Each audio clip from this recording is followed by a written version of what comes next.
Bang! Neeves Knives. I'm Jared, and we are live, ladies and gentlemen. Live on Neeves Knives. How's everybody doing tonight? I seen all the comments. I have a few of them written down. We're gonna discuss them right now, since the people that asked the questions are in here. So first off, the Arkansas Translucent. I pulled mine out just to explain this. Is it worth the money? Because these are expensive. These are not cheap, and they're called translucents because they are translucent. All right, flashlight. So they're really good stones. They're kind of like a ceramic in a way because listen, let me grab something. Hear how hard it is? It's like a plate, like a ceramic plate almost, but it's not a ceramic plate. It's natural, so it is a natural stone.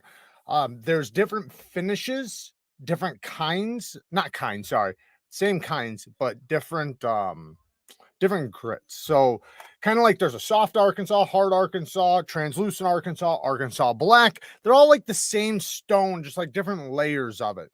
And the translucent is one of the hardest parts. So this would be a finishing stone, while a soft would be more of like a medium grit, right? And a hard would be, I guess you consider a finishing grip or a fine grip. And this would be like an ultra fine, if you want to think of it like that. Now, I do recommend them, but only for carbon steels and simple steels. I don't recommend if you have high wear resistant, high carbide steels, they're not going to work on those. They will not work. The reason why is so hold on, let me be clear. If you use diamonds, sorry guys, so unprofessional. If you guys use diamonds up until this, just like a ceramic plate, that's fine, but you wouldn't want to use an Arkansas to cut and reprofile a high carbide steel because it's not going to cut the carbides. It's going to cut the steel from around the carbides. So the best thing to do is to get diamonds when it comes to those steels, but those work great as long as it's a carbon or simple steel. And when I say simple, I mean like S35 and below. 154 CM, 14C28N, Nitro V, VG10. All these steels are fantastic for Arkansas stones. But when you start getting above S35, I would recommend diamonds. Now, somebody asked about the diamonds. Yes, if you have, so they asked about the Becker. Oh, yeah, the Becker. So to be honest, I would recommend getting like a work sharp belt sharpener for something like that. Not saying you couldn't use diamond plates because that's probably what I would use, or I'd use my belt sharpener. And the reason why I say belt sharpener is because those are thick boys. They're really thick. And I think we're talking about the fixed blade Becker, right? They might have a folding knife. If it's a folding knife, then yeah, diamond plate or a fixed angle system, something like that. But if it's the big, thick fixed blade, use a belt, man. That thing will take so long to sharpen on a stone. I mean, it'll take forever because it's like 40 thousandths thick behind the edge. Of course it is, right? I could say the same thing for like big heavy duty machetes and axes, things like that. Like I wouldn't like. It's not that you can't use like a round stone for an axe, because you can, but you should throw a belt on it first and then finish with like a round stone. That'd be the better way to do it. But if that's all you have is diamond blades, obviously you can still do it. I'm not saying it's impossible that you can't. I'm just saying what's optimal. What else was there? Finishes. Somebody was asking about finishes. So, finishes, I think. So somebody else said about the preferences in finishes. Yeah, it depends on your preference, but yes, certain finishes rust faster than others. Anything that's etched or bead blasted is going to rust faster than something that's stone washed or satin finish. And the reason why is because the finish, there's like pores in the metal, in the steel, and moisture can get down into those pores and it sacrifices the steel and it starts patinaing and rusting. And usually that comes from bead blasted finishes. What's up, Thomas? Well, I was a little surprised to see that Zach Stuff posted it. I'm actually not upset at him, so I just want to make that clear fucking Zach in the Wild, man. Awesome channel. Highly recommended. If you guys have not subscribed to him, go over there and subscribe to him. He deserves so many more subscribers than he has. Dude's putting in some work, and I can only I'm fighting to get as good as he is at making content. But I put in a lot of work, but his work is better, if that makes sense. Like, you can put in more work but not get as good of results as somebody. His results are, I gotta applaud him. But I'm getting there, and I will be there. I promise you guys that. I'm fucking busting my ass on this new content to make sure I'm putting together the most quality shit I can for me. Now, I'm upset because they told me not to talk about it, not to even show it until the 1st.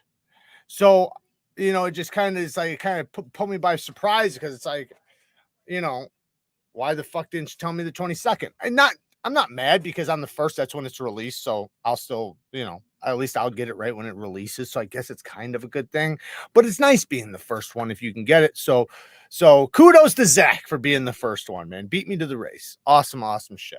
If anybody was going to do it, I'm happy he did. Somebody else said something else. What was it? Damn it. Oh, stropping. So I don't mind balsa wood and stuff like that. A lot of people use it. I personally use and recommend leather. There's not, both of them are holding an abrasive. So the abrasive goes on top of the surface. So say if it's balsa wood is more fibrous. So the fibers are holding on to the abrasive. And as the abrasive breaks down, it might fall deeper into the fibers of the wood, but still the same idea. Now, leather is just going to be porous. So one's fibrous, one's porous. So the leather is going to have the same thing. The abrasive is going to fall down into the pores of the leather and sit on the surface, a little bit of both. And that's the reason why they work so good for strapping, because it allows an abrasive to be a light abrasive to be on a surface for your edge to go across for maintenance, right? It's for maintenance. Yeah, Zach Stuff is a stellar guy. I was talking about Zach in the Wild, but shout out to Zach Stuff as well. Shout out to him as well. What's up, Ian? What's up, brother? I'm gonna be seeing you soon, man. We're gonna be in Atlanta together. Oh, I got a few things here I want to talk about with you guys. If you guys have any other comments you guys want to talk about, just let me know. Basswood, yeah, basswood, balsa wood, paint sticks, all that shit's the same. I wanted to talk about this new knife. So just so you guys know, I haven't really spoke too much about it, but I got a little fixed blade in the works with a USA maker coming soon.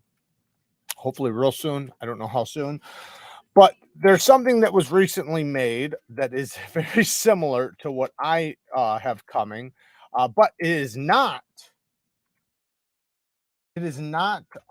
USA made though. Mine is.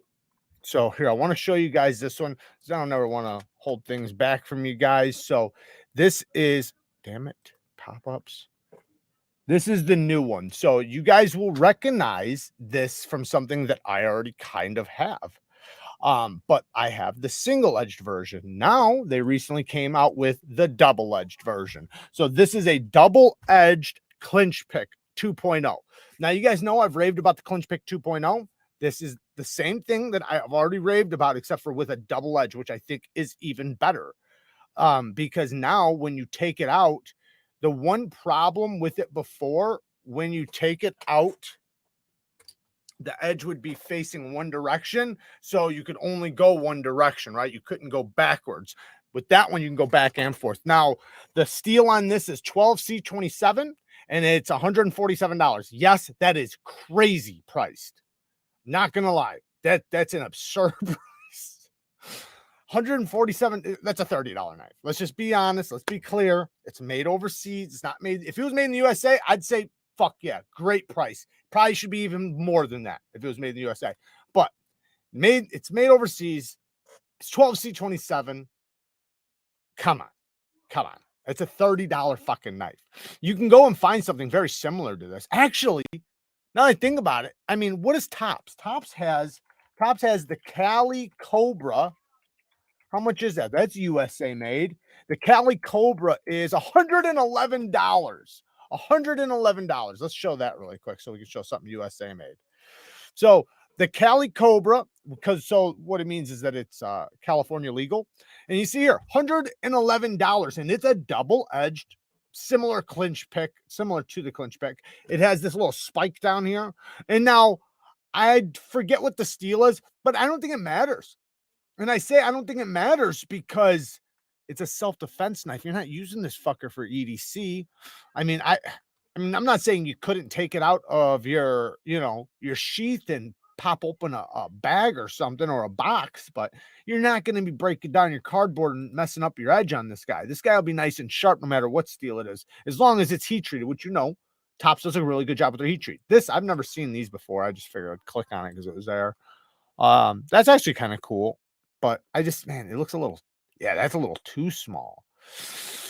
See, to me, when I look at something like this, like, I understand that little blade could do hell of damage, but the way I'm looking at it is it's not a claw.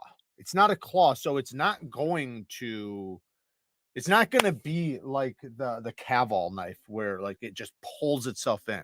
That one's going to be more of a poker. And then if you did slice with it, you could, but it's not going to yank itself in. So I think when it's a little blade like that, it needs to have a hook to it, at least for me. That's what I would prefer, or a Warncliffe, right? Which that kind of is in a way, but it's so small. It's almost just like a poker.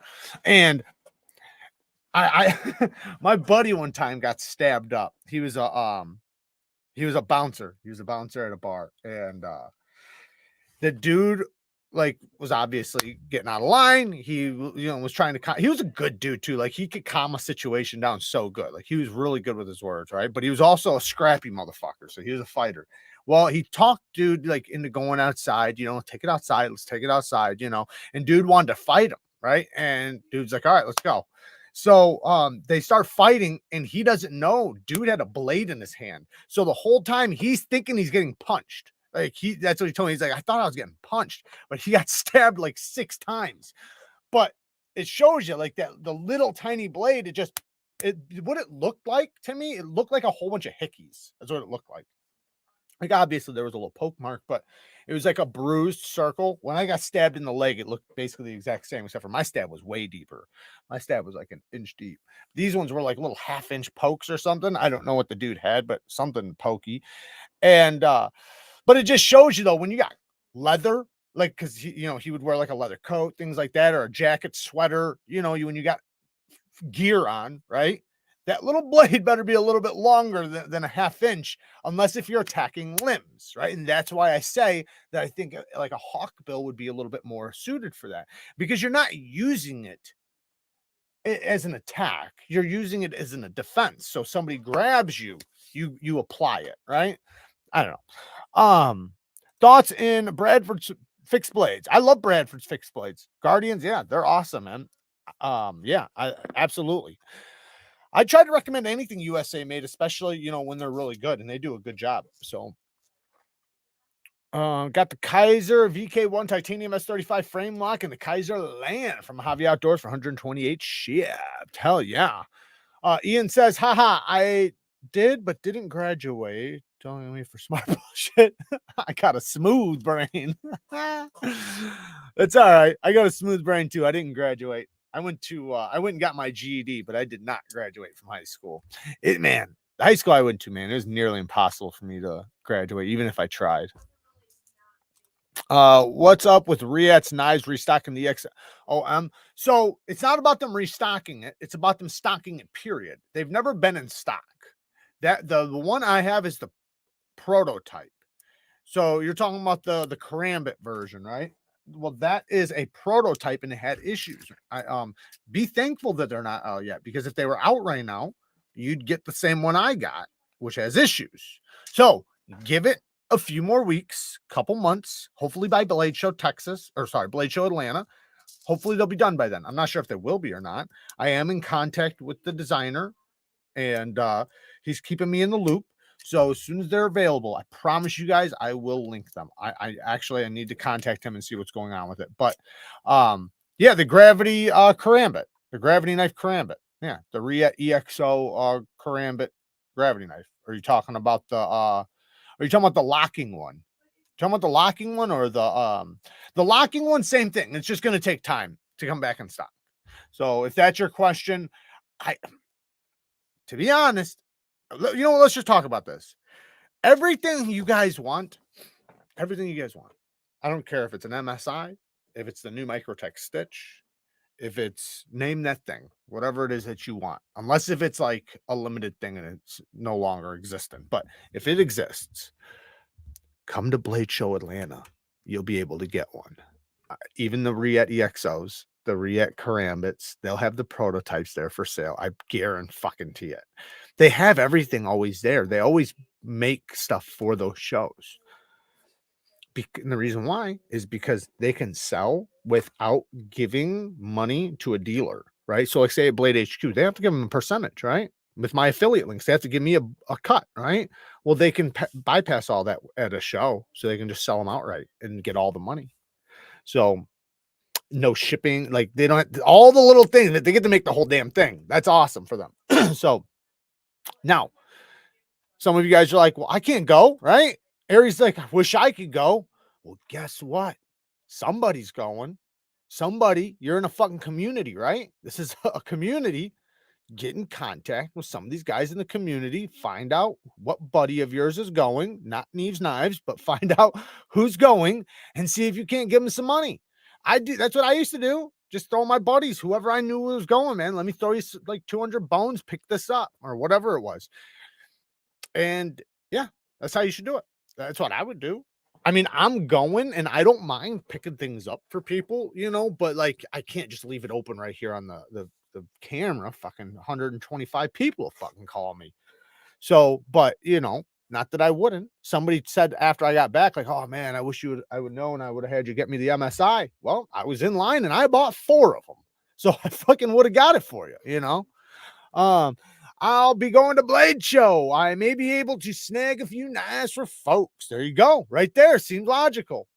And I'm telling you, this is the thing is that there's going to be certain knives that so like Microtech, right? Let's just for an example. You guys look at these dealers and you're like, man, they must just sell out so fucking quick, which they do. They do. They sell out so fast. They don't give them enough. So you're like, man, there must be like none in existence, right? At Blade Show, it's like they don't run out.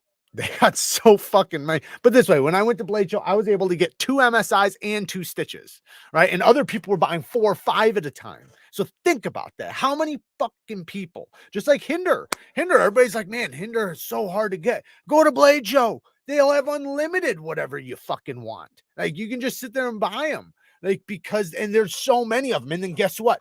If God forbid, if the booth sells out, which they won't, if they did, there's 120 other dealers that are going to have a few for sale. So that because they try to accumulate stuff for Blade Show. Sorry, my chair's starting to fuck up. It's starting to sink on me.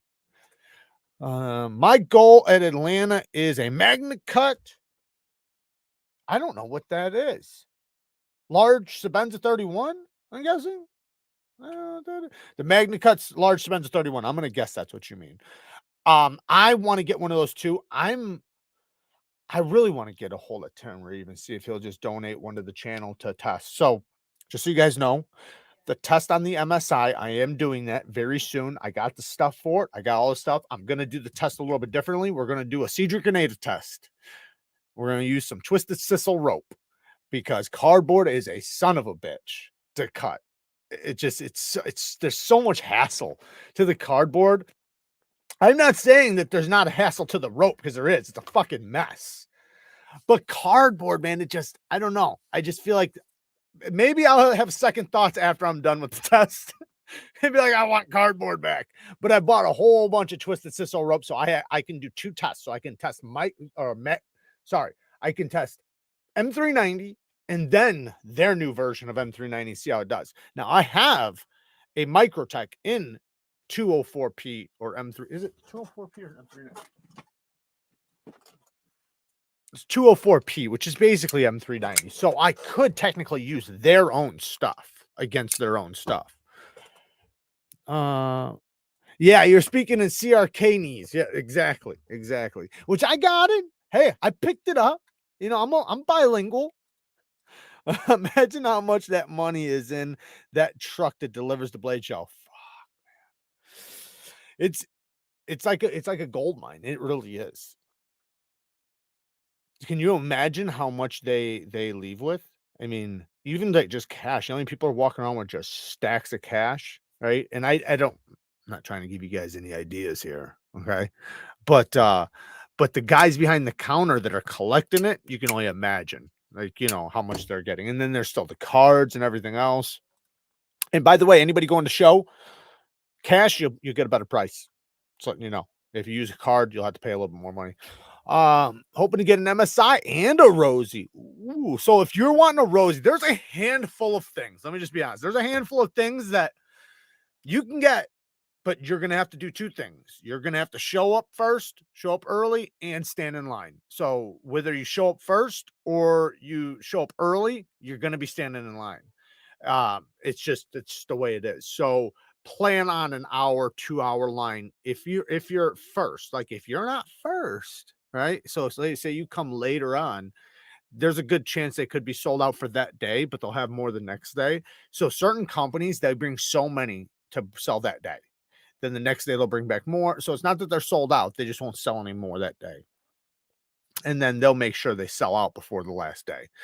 But so you'll have opportunities to get it. But yeah, Rosies are a son of a bitch to get unless if you're at a show. I think the manual stitch is a better example of the ram lock than the MSI. It's smoother, at least on my example. So mine's the opposite way, Jeffrey. But I've used my MSI more. So that could be that. I think it's just whatever you're using more, because like my stitch is still, it's breaking in very smooth. But my MSI seems to be just a little bit better, especially for the opening right now. But both of them, man, they're slouchy, you know, they're lazy. They're lazy snappers. They're not, yeah, they're lazy. I wish it's crazy that they're on bearings because it feels like they're on washers, but I just wish the ram lock, I don't know. I wish maybe the surface, because what's happening is this is hitting the tang of the blade right there. See how it's rubbing? It's rubbing the tang of the blade right there. So it's rubbing this whole part right here as it's going by. So as it's going by, it's rubbing that. And that tension from the ram lock pushing it up slows it down. That's why it feels slow, right? So if that was smaller, a smaller area, it would slide easier. It'd be way easier. If it was smoother, slicker, more polished, it'd be easier. So maybe if this would be brilliant. Fuck, man, I'm a genius, man. They should hire me. If they drilled a hole in that thing and put a ceramic ball on it, think about that. A ceramic ball rolling around on this. That would be smooth. That would make it super duper snappy. Then we'd have the action we want and increase the detent strength. Jared, did you take off your channel logo nameplate off the wall? Seems like something's missing. What are you talking about? It's right there. You can't see it? Oh, the flag's missing. I took the flag down a while ago. Carol was getting pissed at it. I was like, fuck, it's not even worth the headache. Get rid of this son of a bitch. Imagine how much money. Oh, yeah, I already read that one. But yeah, let me catch up. I'm like backed up. Matisfaction is not lazy. He just doesn't like to do stuff. What is up, Luck? Luck Knives, shout out to Luck Knives. It's not that I'm lazy. It's just that I don't give a shit. That is that Matisfaction guy. Yes, that is him. He is in the building. So, no, well, I see what you did there. And I guess you could say kind of, right? Because that's kind of the same thing happening. I see what you did there. So yeah, I guess it would be similar because the tang of that blade is the same thing, right? It rides on on a steel ball, but if you replace it with a ceramic, same thing, right?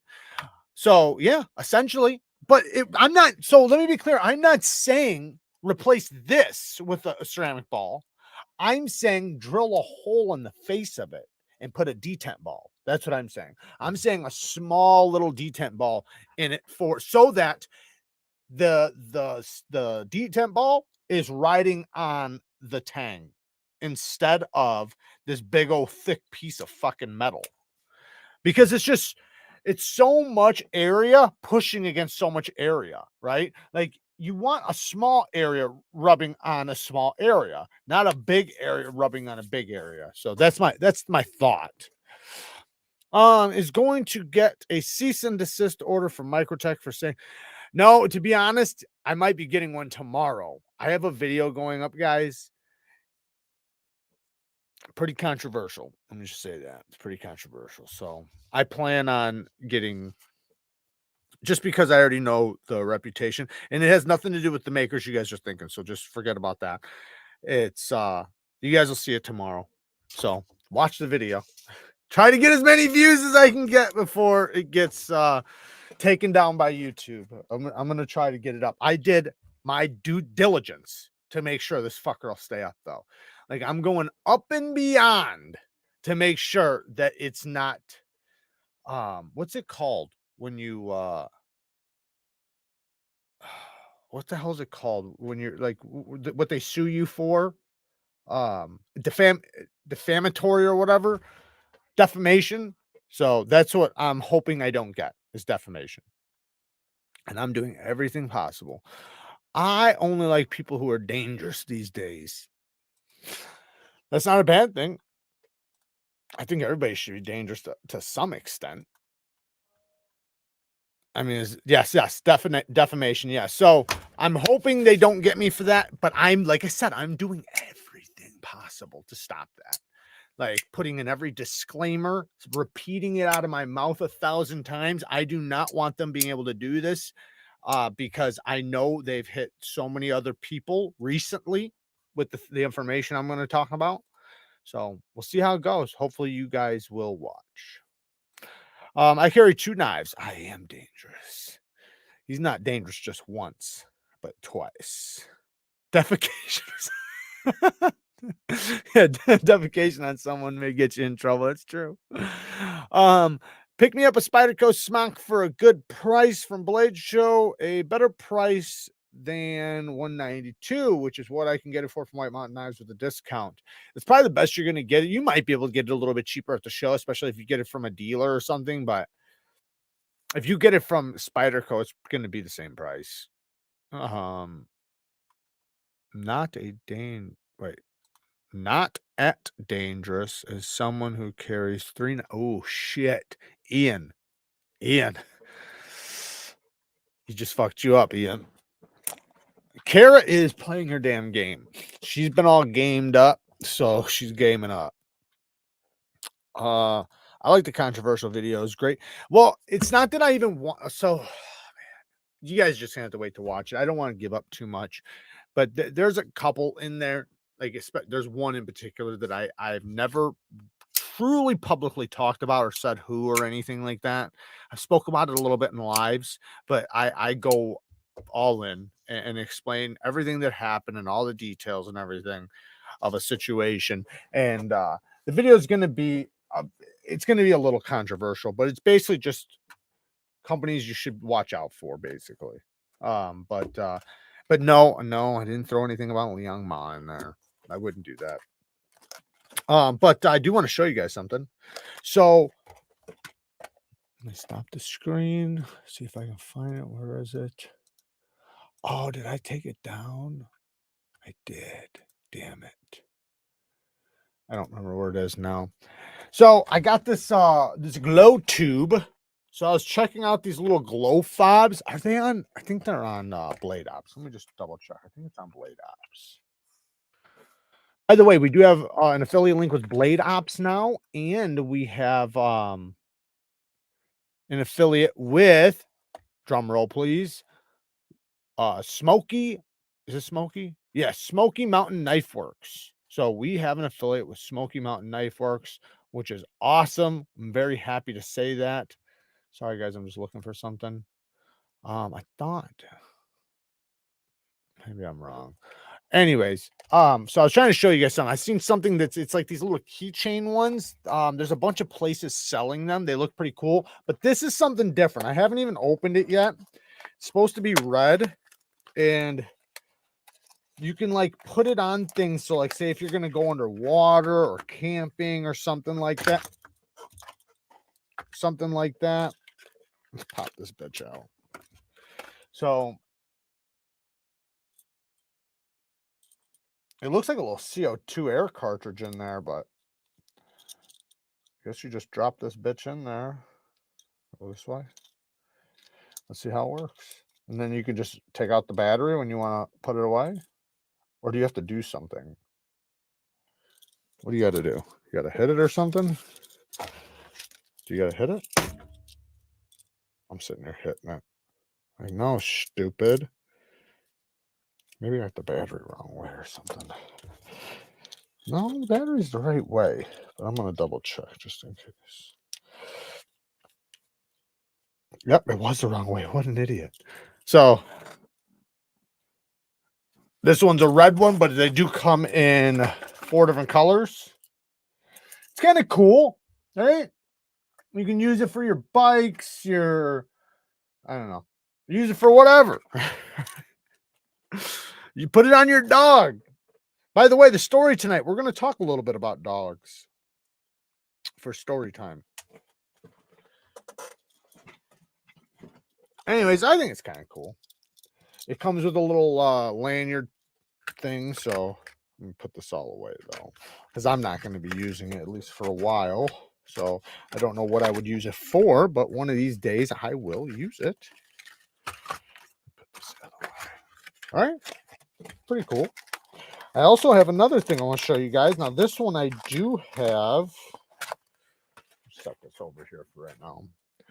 This one I do have a link to check out. And I have a little package here from Key Bar. It's Key Bar stuff. Let me pull this up. You know what? I got it linked down in the description. So just go to the description if you guys want to see the thing. So basically what it is they got these new parts. So they have the attachments with the flathead and a Phillips. If you guys know about Key, I'm sure you guys know about Key Bar, but Key Bar holds your keys. So you use this and it's kind of like having like a slip joint, but it's your keys. And you can put all your keys in there. They have a little thing so you can use a lanyard hole if you want. It comes with a clip. Like this is, I think this one's titanium. So you got the how does the clip work?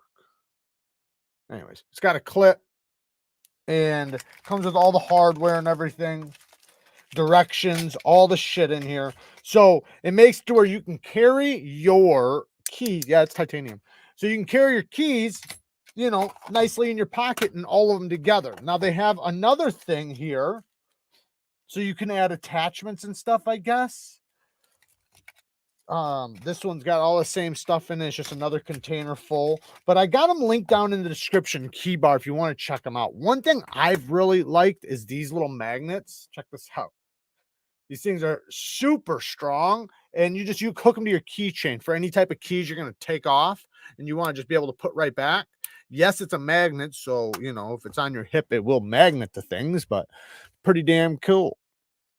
I have a Key Smart. I love it. You have a Damascus Key Bar? Oh yeah. Oh my god, is that Matt? What's up, Tri-State? Shout out to Tri-State EDC. Go give him a follow. Neeves Knives, you don't have to on the green light. You don't have to what? What does that say? Neeves Knives, you don't have to on the green. I don't know what that means. On the green light. Well, they have different colors, so but another thing I wanted to show you guys, and I've showed this a few times in the channel, this little wee QUARK, I think it's called the QUARK. It's got like M390 steel. It's a little It's a little neck knife. It's just a little blade. It's for nothing more than just opening packages, but it's titanium premium materials. It's like 75 bucks or something. It looks kind of cool and it feels kind of cool on the neck. It's not bad. And it actually does work pretty good. And it has like a nice little sound to it. Listen. Let's hear that. Maybe not, but it's pretty cool though. Comes with a nice big chain. I don't know. I like, I don't know. They're not usually my style things like this, but for some reason, this one just kind of speaks to me. Today, I've been using Kara's Heretic pen. Look at this bitch. It's got a nice big old ceramic ball on it. We were talking about ceramic balls earlier. That'd be a nice ceramic ball on there. But yeah, no, this is a cool pen. It writes really good.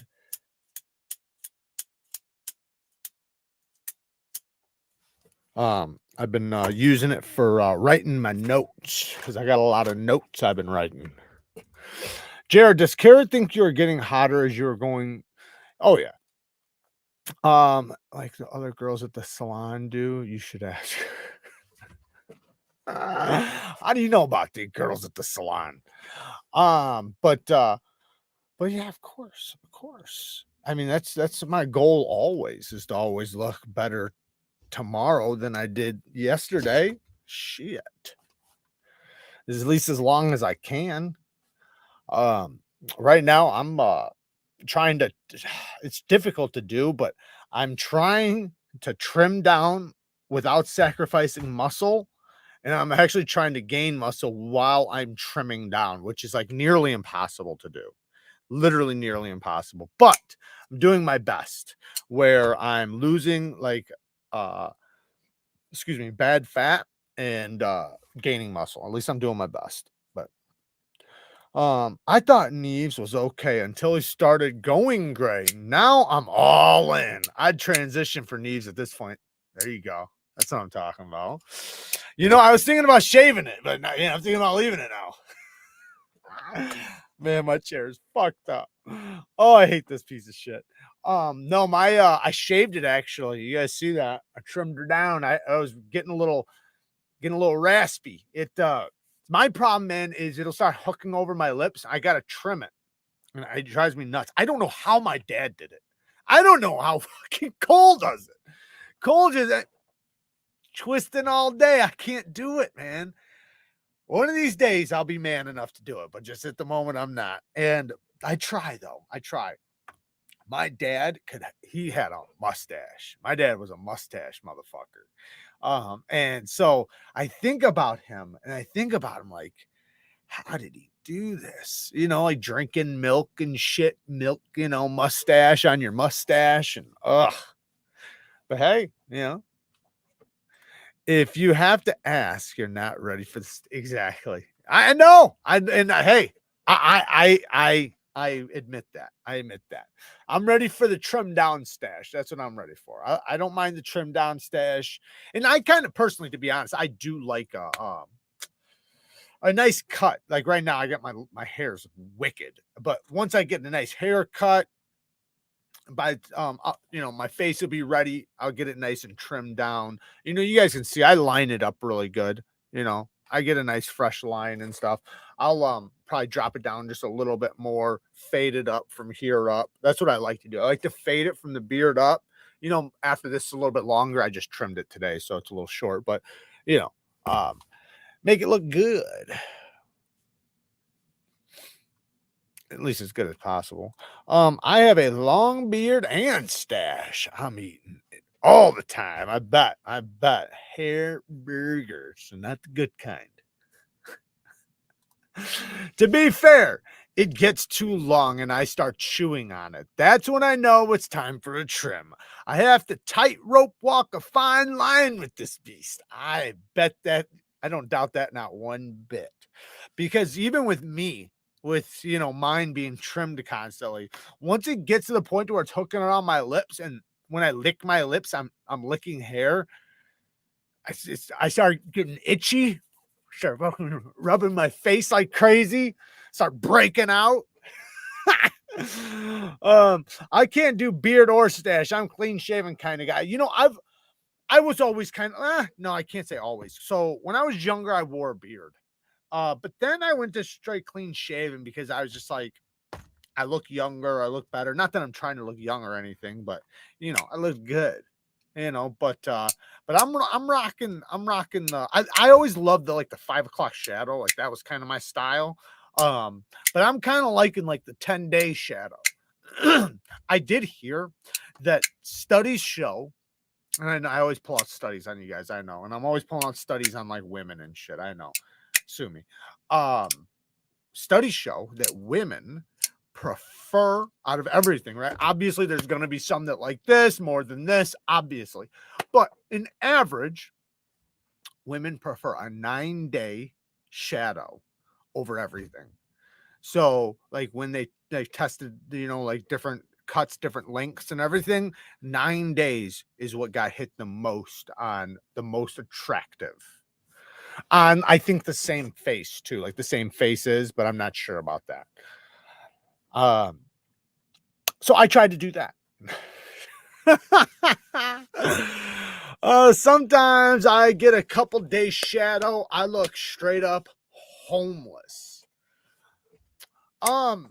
See, there's a difference though, Ian. I think so. Like, there's the scraggly couple days, and then there's the nice tight couple days. The nice tight couple days is where it's at. So once you get to the straggly side, just trim it down.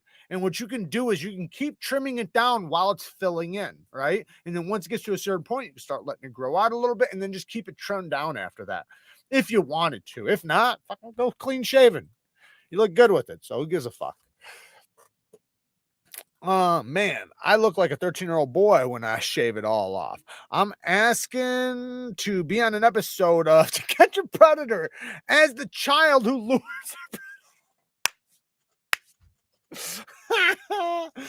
Like, Cole, can we use you for a couple weeks? You are perfect for what we need right now. Like, absolutely perfect.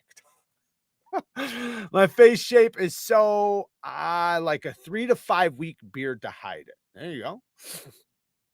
I do my own research. Thank you very much. Go ahead. Do what you do, bud. Um, I've concluded my research and my wife likes my beard. Yeah, well, no, that's what I meant. There's going to be some on both ends. There's going to be some women that like clean shave, some women that like long beards, some women that like a 5 o'clock shadow. But the 5 o'clock shadow to 9 days is like the most popular, right? The 9 day shadow is the most popular. And the next is 5 o'clock shadow. Then the one after that would be a nice tight beard, then clean shaven. Like, but there's always going to be women on both, or women and men, on both sides of the spectrum. So, it just depends on what you like and what you want, right? Like Kara, she don't care if I grow the fuck out. She wants me to big time. Like, I'm the one who's struggling with it. And a lot of girls love that. A lot of women love a nice beard. It's just a manly thing, to have a nice beard. But I personally, for me, I like it. I like it clean cut. I got the jaw for it, so I like it clean cut. Not like clean cut skin. I mean like nice and trimmed, tapered, cut around the edges. That's the way I like it the most. At least for right now. My wife almost didn't marry me because I shaved the stash 8 weeks before our wedding. You get got, man. I know I think we've all experienced that where like we did something like because and they really liked it, and it's like, no, why'd you do that? What's wrong with you? Alice, what's your take on facial hair? You gotta earn that beard or stash. That's what they say. They say you gotta earn it. It's kind of like prison. Not all though. Some like, oh, never mind. They love cuddling up to the wall at movie hour under the blanket. I get it, bro. I'm a dangerous knife carrying stud also. There you go. Hell yeah. She literally said, I will not take my wedding photos with this child. You will grow a mustache. You better grow a damn mustache. Yeah, that's when it's time to grow a mustache. No, I think, I think the thing that we don't really talk about is the facial differences, right? Like, have you guys ever seen that? There's, you can go online and Google it, but so like there's different faces, and you have a particular face that fits one of these 7 boxes. I think it's 6 boxes, right? So depending on your face is going to depend on what shape glasses you should wear, what type of facial hair you should have, what type of cut, just like all that stuff. So you want to use what works for your body type, your face shape, your head type, hair type, your genetics, like all these little things.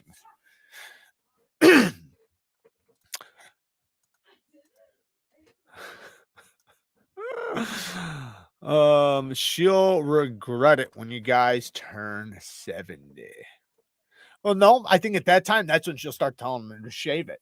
I want you to look 40 again. I got redneck trailer park face unless I shower often. Oh man, you know what? I know we're not to scent of the day, but I gotta tell you guys a story, man. Today I had to Uber, right? I have to Uber all the time because I fucking Uber, right? Not that I'm an Uber, but I take Ubers. So order my Uber and I open up the door and I go to get in, and I'm talking about like I felt like I got punched. I'm talking about the most disgusting smell. Like, how are you driving around like this and not know it? It should be a fucking crime. I still haven't gave him a rating yet because you can just do the rating later, but I have to do it before I order another Uber. I'm letting myself calm down from the whole situation so I don't give him a damn 1. It's like, damn, bro, how? And I hate to talk shit about another guy like this, but Jesus, man, like it smelled like cat piss and BO mixed, literally. Like that's the smell, cat piss and BO making love, and it fucking was horrifying. Like it just made me sick. I wanted to throw up the whole time. I'm like, what the fuck did I get myself into? Why didn't I just pick a different car right away? Just get out. Oh, it's like he was wearing, he was masked up. You guys know how I feel about that. I'm not gonna say nothing to him, but he's masked up, and I'm thinking like that ain't hiding it. That ain't stopping this. Not this bad. And you got it. You're taking it off when I get out, probably, right? So but I guess you sulk in your own shit and you wind up not realizing how bad you smell. And I got in, check this out. I got in smelling fresh as can be, and I know he could probably smell when I got in, like, oh, damn, this dude smells good. But how could you when I'm in a box of shit? Like, it's impossible. It's impossible to smell good when you're in that. Like, it's like it just overpowers it. And I'm not talking about a little bit, guys. Like, you guys got to understand, this is on another level. Like, why? Why are men allowing themselves to do this? You're making us look bad, gents. You guys are making us fucking look bad doing that shit. Jesus. I'm okay. Yeah, someone cares. Meth and sex stuff right before he got you, right? Back before Google, we'd have to get laughed at to figure out what beard style was for us. Isn't that the truth? Like, that goes with everything, right? You can Google anything now. I remember I used to have to go to an encyclopedia or a library. Literally, I grew up renting movies and books and things from a library.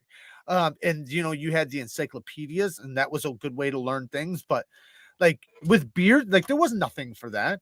Like obviously there was going to be books about shaved beards, things like that, but you'd have to like seek that out.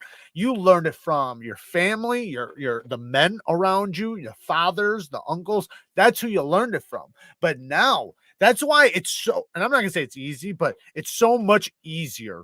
And I don't think people realize how much power they have at their fingertips. There's so much power. Even like when it comes to smelling good and looking good and being fit, like you can literally set up a diet plan like that. You can set up a workout plan like that. You can figure out how far the gas station is like that. Like You know, walking, like how long is it going to take you? Like there's so much you could do right at your fingertips. It's crazy that we have people riding around stinking like he does. Shit. Maybe he had the mask on, so he doesn't. My brain went to there. Like, does this dude try? Is he just like he's covering himself up so he don't smell it or something? But then I thought about it, like, no, man, he's got to take it off when I get out. He just doesn't notice it, and that's when you know it's a problem, right? When it's so bad, you can't tell. You don't notice it, and this isn't like I said, I hate to keep talking about it, but this wasn't like normal stench, man. This was cat piss and the worst kind of BO mixed together to make it was so bad. And I can't help but think like, hey, Todd Carr, thank you, man. Zeroaster donated 5 members. Shout out to Zeroaster, man. Thank you, brother. I'm sorry, I do not have my thing open like usual. I'm a dickhead. 162 people in here. Shout out to 162 people in here. Please hit the like button. We are slacking about 80 likes right now, and I would really appreciate it. So, Custom EDC Knives gifted 10 Neeves Knives memberships. Or no, wait, sorry. Daniel Cad donated 10 memberships. Thank you, Daniel. Custom EDC Knives donated 5 memberships. Thank you. And Daniel Cad, another 5 memberships. Holy shit, guys. You guys were going crazy while I was talking. And then Zeroaster with another 5 members. Man, that's 25 members we just gained. You guys are awesome. You know what me and Kara decided? We told you guys we were going to start posting short form content. We have, I told you guys I have this video I just did. Like, that's going to be pretty controversial tomorrow. We got some, not a lot, but we got some like bloopers, like where we kept fucking up or where I kept fucking up, where she fucked up, vice versa. So we might put a little video together to show you guys a little bit of behind the scenes, of fucking up.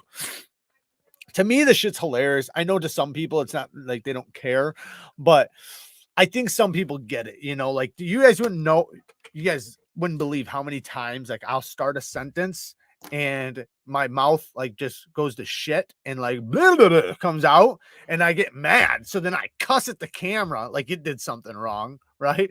Like, damn it, and like that shit would make like a hilarious collab of me just like going ape shit because of something, or like my like something like my battery will stop, or like my microphone isn't working, so you'll see me cussing up a storm even though you can't hear me.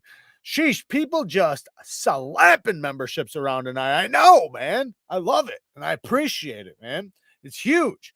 No, thank you, Daniel. I appreciate it, man. Do you show your feet in it? You might have to find that out after watching it. So, hey, you never know. You never know. You might just get what you want. People get used to their own yuck eye where scent every day, can't stand bad or right. And nobody should, though. That's the thing. Whoa, Winston! Winston Cabretti. Thank you, man. Shout out to Winston Cabretti. Thank you for the 20 bones. I do appreciate it, man. Fist bump to you. Thank you so much. But yeah, no, I can't stand that either. I wish honestly, man, I just want men to take care of themselves better than they do, because I notice, you guys got to understand, I've grown up, and I'm going to get to your question, Bob. Just give me 1 second. I've been around men that have literally killed themselves, like from just like exhaustion and, just working and back-breaking labor and, just laborious jobs and never caring like about themselves, like not even a little bit, like never caring. My dad's toes were like rocks because he would wear work boots so much that, and never like would be able to like moisturize or anything like that. So I mean, like, and I'm talking about like literally rocks. When I was a kid, I thought my dad's feet were made of rocks because you'd grab it and it was like you grabbed steel or something. It didn't even make sense to me. Even today, I think about it, like, what the fuck was wrong with my dad? But it was just, that's how calloused he was. He was callous to the max. And I think about that, and it's like, So many men need to take better care of themselves, and I advocate for that because it's better for society. You know, when you take good care of yourself and you treat yourself good and you're doing good for the people around you and to yourself, you are so much more valuable to everybody around you. So be valuable. Yes, that hardworking guy is still in you, so you're still going to do that, right? You're still going to be that guy, right? But you know, you want to be able to be around longer, right? And taking care of yourself is the way to do that. Now, let me get to this comment. Bob Smith says, any experience with Lion Steel Rock? Multiple reviews say action is weak. Some say it requires wrist. Can it be tuned to be dummy proof, or does flipper design suck too much to improve? Let me look that one up. I gotta remember which one that one is. Give me 1 second. So, okay, so I did get to try this one time. This is that integral. So it's aluminum frame lock integral, and I did get to try it one time.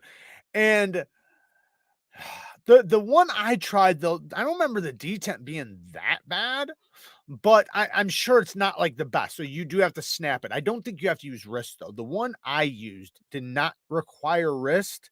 The flipper tab looks like a decent sized flipper tab. However, I have felt some of these styles with that removable flipper tab that did require like a good thump, like a good snap. Not saying it needs a lot of wrist, but just like a good, you know. And that one might be like that, but it's tough to know without getting it in hand because there's so many different ones. But I would say if more people have said it's very light, then believe them, because I only tried one time and it was a while ago and it's very hard for me to remember. This guy I worked with smelled like tomato juice and piss. Ugh. Oh. Oh. Daniel Cat with another 5 bones. Legit real steel toes. Exactly. Legit real steel toes. Oh man. It's crazy, man. It's like trench foot. Yeah. In some ethnicities, they think it's manly to stretch like the stench like that. Gross. Yeah, stench like, oh, fuck that, man. To me, that's like just unacceptable, like from men. There's an acceptable amount of everything from men, you know, because we work really hard, we work laborious jobs, like, and trust me, like, I'm not saying like if you're working in certain jobs, of course you're gonna stink, man. I did that my whole life. I get it. I know. That's not what I'm talking about. What I'm talking about is when you get off, right? When you're not at work. When you're not at work, don't walk around like you were just at work. You know, take care of yourself a little bit. In different ways too, whether it's getting yourself a good haircut, getting your beard trimmed up, fucking something. Fucking go take care of yourself. Go get a massage or something. Can't go blowing my knife budget on self-care priorities. That is a true problem. I'll admit that is a true problem. Yeah. But you know, just set a little side budget going on. Just have a little side budget going on. You know, you can handle a few bucks a month. I probably spend, just to be honest, like I probably spend about, I don't know, because it depends on what you consider. Like if you consider all my vitamins and all that stuff, I spend a few $100 a month. But if you don't consider vitamins, you don't consider that stuff, um, then I probably spend $50 a month. You know, like it just depends on what you're saying is part of that budget. You know, because like I buy protein shakes and like, you know, to keep a good amount of protein in. And if you start talking about that, then it's different. RG says, fuck that. Thank you so much. Makes perfect sense. Damn right. Damn right it does. But yeah, I don't remember with the rock though, but I bet you it's like what they said. Sense of priorities to include self-image. Yes, absolutely. What is the best blade for me to take in the hotel spa with me? The hotel spa. Well, you order something?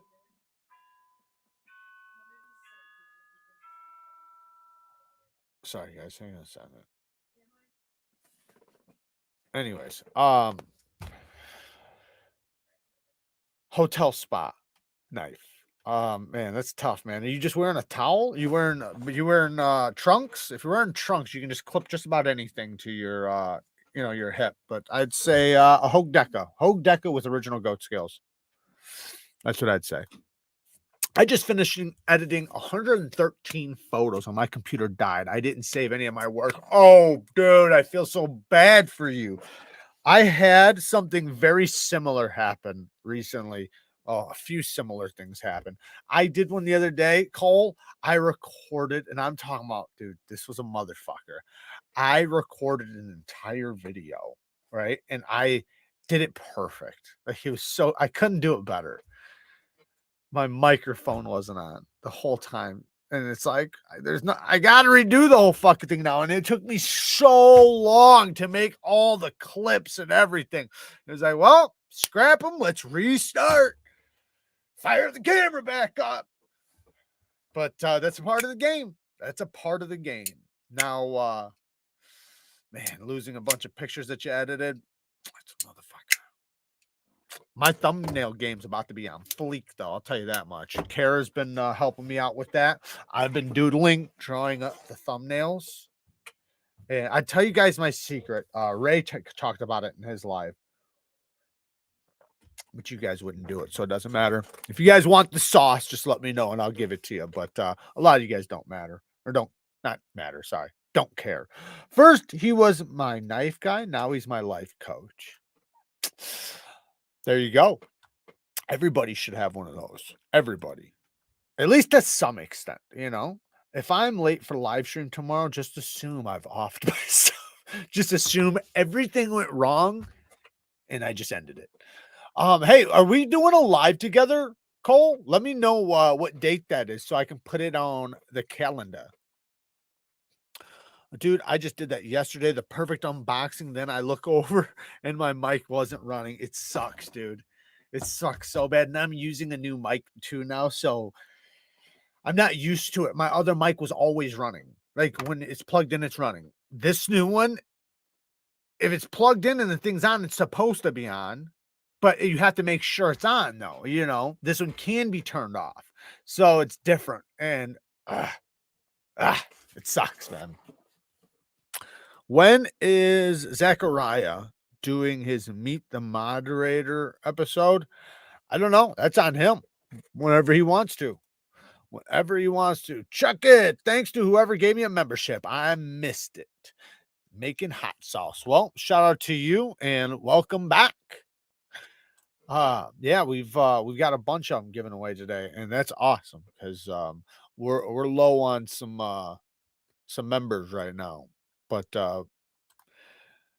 we're going to try to, like I said before, we're going to try to start posting more to the members. And, you know, we have thought about ending Patreon. I'm not doing it yet, so don't worry. We're still giving away the MSI on Patreon, but it's just not working out, man. It's not that there's not enough people or anything. It's just we don't make enough from it. And it's like I always give away like an obscene amount of money and knives, which is cool. I don't mind doing that, but I do that thinking more people are going to sign up. And it's like sometimes people sign up, but then it'll leave. And it's like then there's times I'm doing like these huge giveaways on there. And it's like I'm spending money to have Patreon. And it's supposed to be the opposite way around, right? Like last year, I literally I paid probably thousands of dollars to have Patreon last year. Like, and people just don't realize the expense that is. And that's fine. I don't expect them to, but what I was expecting was people to sign up and become patrons. Like, you know, yeah, we're going to get monthly giveaways and this and that, but you know, you guys just don't like giveaways. So fuck you. I'm going to do the MSI giveaway. And then when we get back from Atlanta, we will decide what we're going to do. Is what I'll probably have to do is we have people that paid for up to a year. So we'll probably have to refund their money or just continue doing it until the end of the year and then just end it at the end of the year. Everything is banking on my natural reaction. It's all about my raw reaction to a new knife. So when I have to start over, I know it's going to suck. What really sucks about that is that's not your natural reaction then.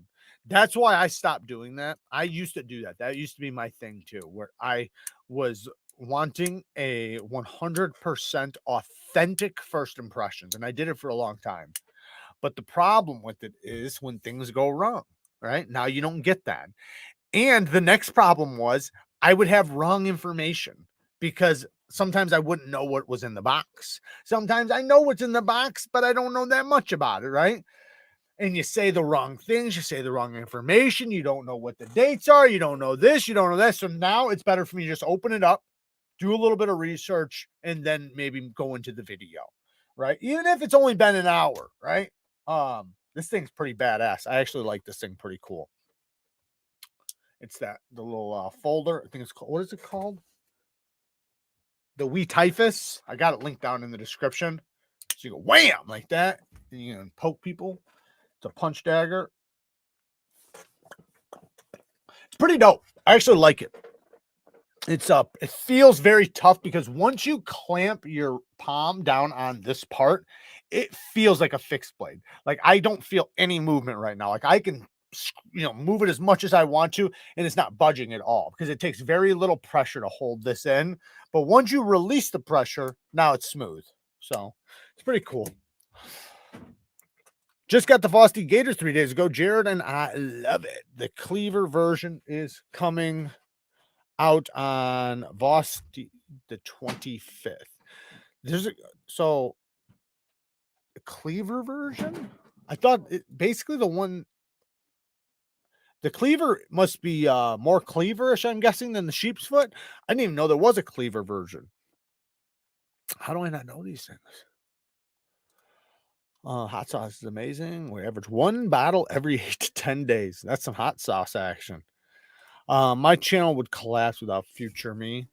Without future you? Yeah, I bet. Yeah, I seen you doing that. That's actually pretty funny. I actually almost stole that from you for about 10 minutes because I was like, that is fucking brilliant. That is brilliant. Just future me, tell me what it is. And I do always leave like if I say something wrong, I'll just say it on the screen. So I do that. I fix my stuff. But what I've thought about is actually being future me and coming and be like, hey, future Jared here. I actually just learned that everything I just said was absolutely incorrect. And this is the correct information.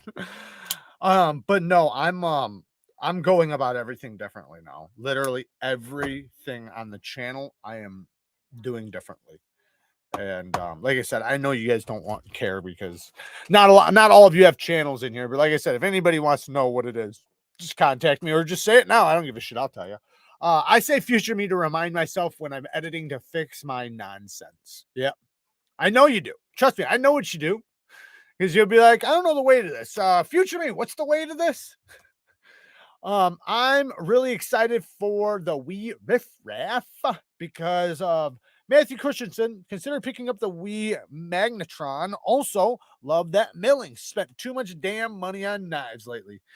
Yeah, that's how it works. That's how it works. But I've realized, check this out, guys. I thought because Kara's been doing the inventory, right? You guys know we got an insane collection. It's almost unhealthy. It is unhealthy.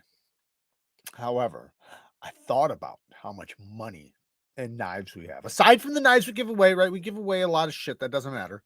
But the knives that we have that we could sell, not including the ones I'm going to keep no matter what, but like just like I could sell all this, I could buy a fucking car.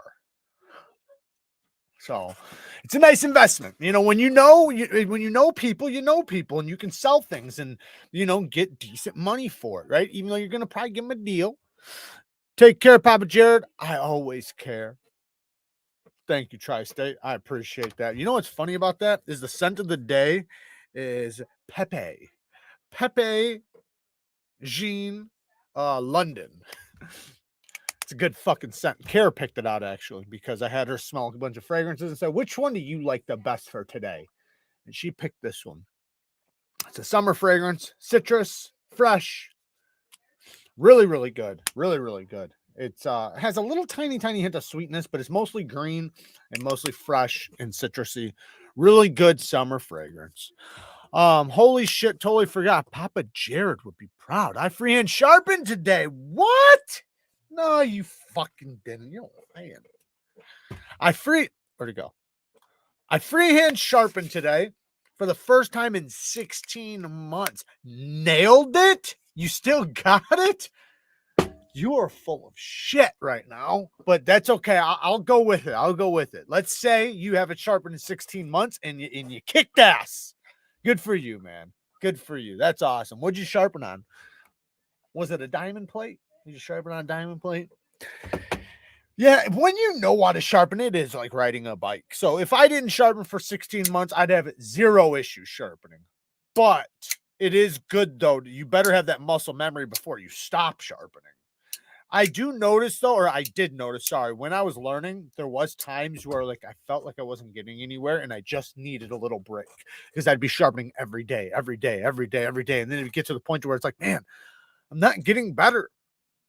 Take a break for a week and then go back to it. And I'm like really good. Like, what the fuck? Sometimes you just need a break. You should sell some, give a break. Yeah, I would love to buy. I bet you would, Anthony. I bet you would. Corvette even? Maybe not that much. But no, I don't think that much, but enough for, I mean, a beater. Want to freehand my Zont? Be careful, Ian. Be careful what you're saying right now. Jared, do you get a new car and run it until problems start, or buy used, keep going until it runs into the ground? So I've mostly been the guy who buys used, run it into the ground. But I've done a little bit of everything. Like I've had a couple fairly new cars. I never had a brand spanking new car, but I've driven like a lot of brand new cars. Like I used to drive around my buddy's Lexus, a few different Lexuses actually. And I've had like 30 cars. Most of them were like a lot of them were a little bit older, had some miles on them, and I could just beat the piss out of them. Then I had some really nice cars that I really liked and I'd take good care of, put a little bit of money into them, but I'd still, because I'd be racing them and shit. So I'd be beating the shit out of them. Now I want to get something not brand new, but fairly new, something very, very reliable. I'm a car person though, man. I fucking love cars. I really do. That is one thing I am so passionate about cars. So there are so many cars I would love to have.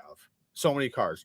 But the intelligent person in my brain says to get something just very reliable right now. But the Jared in me just wants to get something that looks nice and fucking is fast as hell. Like that's obviously what I want, right? Pure octane. But the adult in me says, settle down, because you can get something really nice and still, got some power. That's what I would want. So what you guys might not know, Arrowhead probably knows, but Porsche is my thing. I have been in love with Porsches longer than I've probably been in love with knives since I was like 8 years old. Story time. When I was a kid. Well, first of all, the movie Bad Boys came out. If you guys don't know, the movie Bad Boys, the original one with Will Smith and Martin Lawrence, he has a 964 turbo, a 94, and I just fucking went crazy over it. Then in my apartment building I lived in, and this is a ghetto ass building, right? It's 3 buildings, like a 3 building project.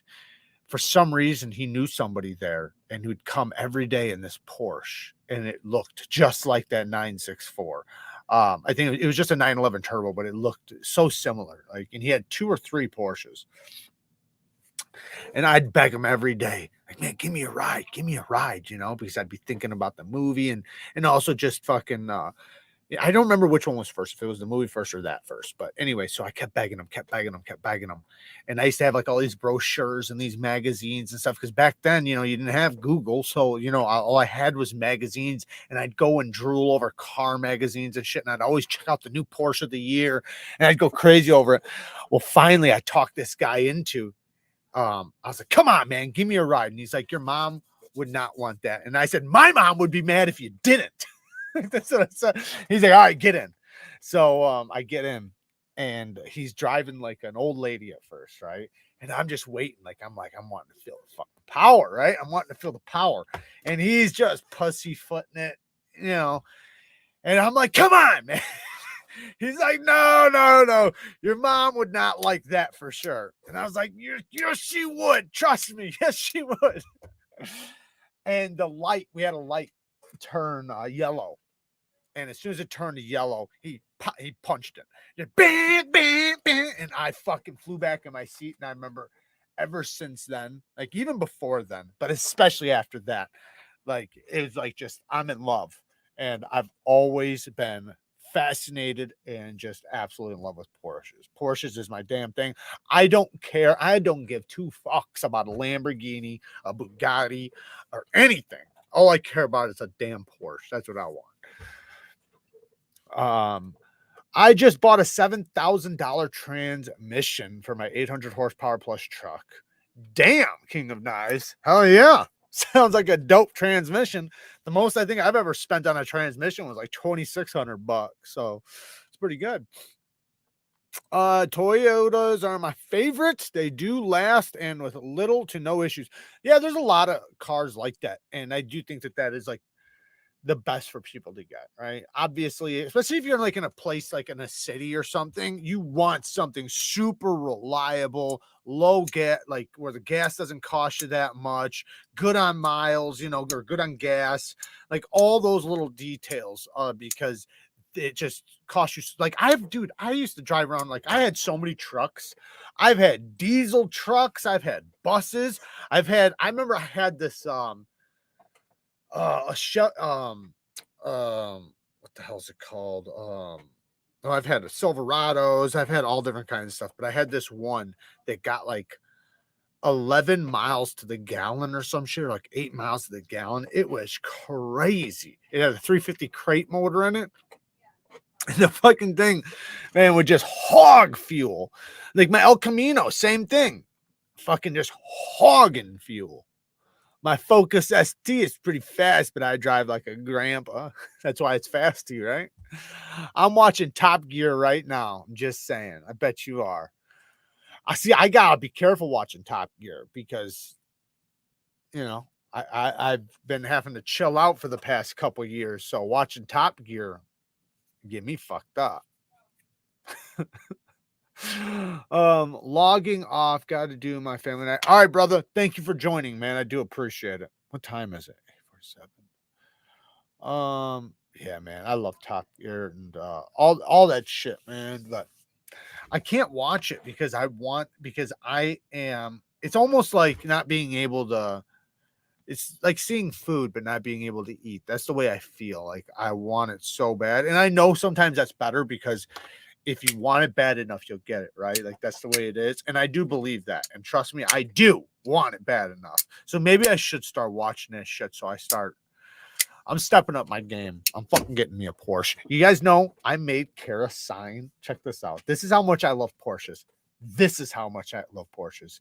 Before I married Kara, I made her sign a document that says that I can buy a fucking Porsche when I'm ready, and there's nothing she can say. She cannot get mad. She can't get upset. She can't give me no fucking shit at all. Otherwise, I want a divorce, and I got a fucking contract. I really did. I'm not joking. Yep. I hope it's legit Top Gear from the old school with Jeremy Midget and the Captain Slow. Lucky Tie get 8 miles per gallon when towing with my 2000 Yukon. No, my Suburban, man. That Suburban I had a Suburban that just, man, it fucking hogged fuel. It was an old one. I don't remember what year. Like a 90. I don't know. I don't remember what year it was. It was dope. It was badass. It had a new motor and shit. Is it true? I think it was like a 94 something. Is it true that Porsche costs so much for just an oil change? Yeah, everything's gonna be expensive on a Porsche. Everything is gonna be expensive. And a lot of them, depending on which one you get, and like listen, I haven't like kept up with them like I used to because like I said, you know, I'll be out hitting people over the back of the head and taking the Porsche if I do. Just joking. But no, I haven't kept up with it like I should, but a lot of the newer cars like that, you got to take them in because they're a little bit more tricky to do the oil changes. I'm not sure about the Porsches, but like the new electric ones, man, those things are fucking crazy. Everything, man. Everything on like a Porsche is going to be expensive. I remember I had a Saab one time and it had, I think it had like two alternators or something. And it had like instead of having one of something, it had like two or three. And they were so expensive. Like it was stupid. It was ridiculously priced to do anything on that thing. Clarkson, Mayhem are the best. Nothing comes close. I don't know what that is. What are you guys talking about? Most foreign cars are expensive to maintain. Yeah, absolutely. Absolutely. But you know what, though? My Porsche, it'll be worth it. It will be worth it. You could always watch Grand Tour if you need the OG crew. You guys want to hear another little story? When I was a kid, I had a, was it N64 PlayStation? I don't remember which one. Because I only had it for like a week. I only had because my house got robbed and it got stolen. But I finally, and I'd always wanted like a game system. I never really had one. I had a Sega like years before that. But the N64 is out, and I think like the PlayStation 1 or something like that. I think it was the PlayStation actually. And I wanted one so bad, like so bad. And I finally got one. And the reason why I wanted it was because they had Need for Speed Porsche edition. You guys remember this? Need for Speed Porsche. So all the cars were all Porsches. And in my head, I was going to be basically experienced driving a Porsche, right? At least to the extent I could at that age. I don't remember how old, like, I don't know, 12. I don't know, 11, 12, something. I don't remember. Fucking young as fuck. And finally, I got the PlayStation, right? And went to Blockbuster, got the game, came home, and the game would not work. It was fucked up. So, to me, it's like, of course this happens to me, right? Of course I get a fucked up one, right? I call fucking Blockbuster. Hey, you motherfuckers, you gave me the wrong one or something. Like, it's all messed up. What'd you do to me? It's like they're sacrificing me on purpose. But I go back the next day, switch it out. I think even like 2 days later because it's hard like getting back and forth when you're a kid. And Blockbuster was a hop, skip, and a jump. Anyways, finally got it back, and I got to play it like a few times. And my fucking PlayStation winds up getting jacked. House got broken into, or whatever it was. I think it was a PlayStation. Shit happens. Do they still make the 4-cylinder Porsches? Well, no, I don't think they still make them, but they have them. I mean, they have 4-cylinder Porsches, but no, I think they're all maybe they are 4-cylinder, the new ones. I don't know, because I know they have the electric ones coming. But as far as I know, I think they're all 6s with a turbo. I think that's what they all are. V6s with a turbo. At least a lot of the ones I want. Anyone else remember not being able to play Donkey Kong Country on N64 because they didn't have the attachments? I do not, but I remember N64. I'm getting that Ganzo budgie you like, the 9G4. Excuse me. That, and I like the Kubi Chubby and the Wheat Thug. Those are my favorite types of knives. Yeah, the Ganzo, just remember, it's a small knife, so be prepared for a smaller knife, but no, it's good, especially if you like reverse flicking. Ganzo has like a handful of knives. They're the best knives between $20 and $30. 944 was a straightforward. Yeah, 940, but they don't make those no more, though. They haven't made those in a long time. Same thing with like the 924s and 928s. They haven't made those in a long time. The Cayman base is a 4-cylinder. Yeah. So I don't like the I hated, and I'm not saying now, but a long time ago, I hated the box. They're so bad. For some reason, I almost felt like they were a disgrace to Porsche. And I think the only reason why was because like I used to pay attention to the stats, like the 0 to 60. How fast is the 0 to 60? What's the top speed? And Boxster came out as like a new Porsche, and it was like the shittiest stats a Porsche could have. So like I felt like it was the one bitches got or something. Now, 911 GT2 RS is 293,000 according to Google. Not cheap by any standards, but still less than a house for most people. Yep. There's a few that you can get a lot cheaper, like for certain years. But yeah, it's tough. Yo, Jared, what's your favorite EDC steel? Quickest answer you can give. K390. K390. That's my shit. I think that's most steel lovers love K390. It's tough to beat. It's hard to beat K390.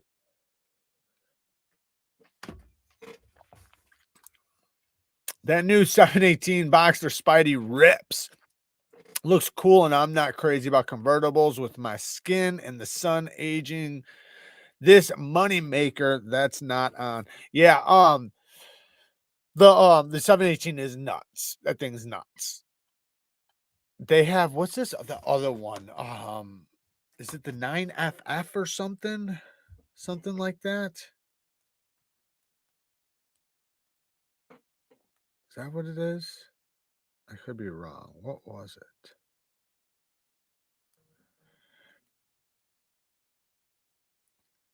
Yeah, the GT9 9FF. That fucker's crazy. Look at that thing.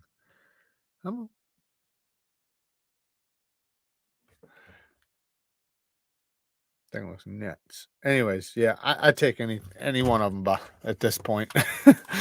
I got quoted by Boulder for K390. Have to order a minimum of 1 full sheet. Yeah, well, obviously, yeah, it's going to be a pricey one. I'd love a K390 Mannix too. I would too. Why don't they use K390 on more popular models? So they have been coming out with some, like you guys know, this one has K390, this new Boker, right? I don't want to shout these guys out. I did wind up buying this one. I didn't know I was gonna wind up getting some from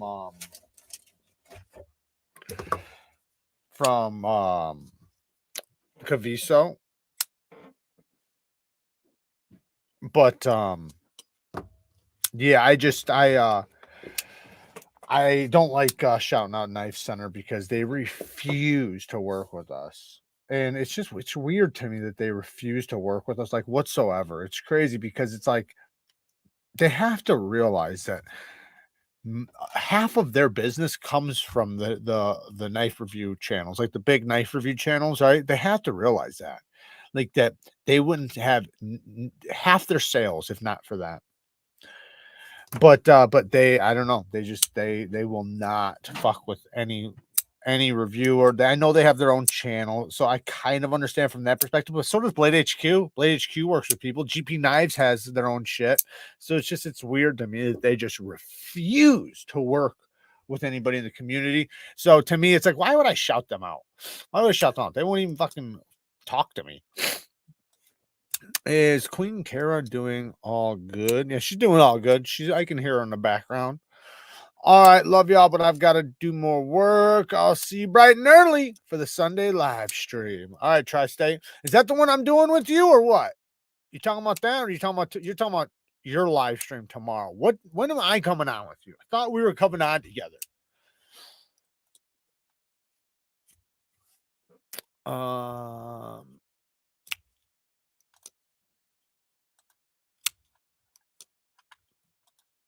You'll be on the podcast, bro. Oh, so you just no dates, just you'll be on. Don't fucking worry about when you'll be on. I'll send you a message. You'll get the message, all right? You'll get the message when it's time. And when it's time, you'll know. Episode 10. What was it the other day? 7? 8? Sounds like this is going to be a long time, Cole. I'm just joking. I'm just messing. Just contact me and let me know whenever, man. I appreciate it. I think Knife Center is so big they feel they don't need to work with anyone. I don't think so. I don't think it's that. Well, they obviously think that. They don't think they need to work with anybody, but I think they think that no matter what, the people are going to come to them anyways. But I guarantee, though, like, if if all the channels disappeared tomorrow, they would wish they had channels out there. But they probably figure the channels are going to exist no matter what. But the thing is I won't scream their name. I'll never say their name just because of that. Like, because it's like, why would I? Like, I have 10 other places that will work with me as an affiliate. I'm gonna scream their praises because they're willing to work with us.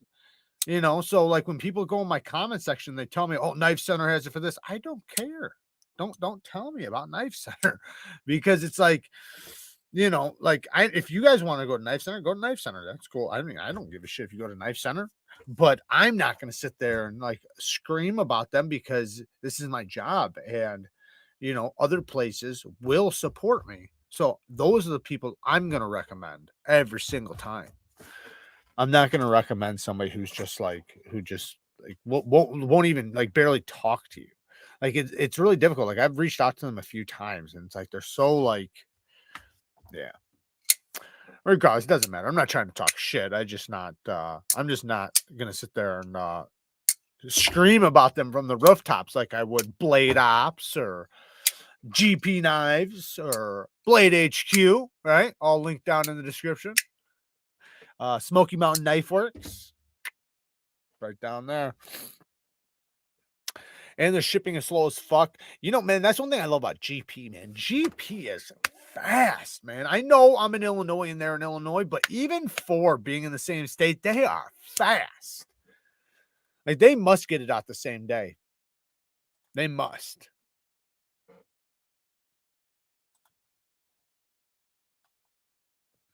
Knife Center the scalpers. A week ahead of time. Love you too, brother. Talk to you later. Blade Off Store. Thank you, Todd. Man, I appreciate it, man. Thank you so much.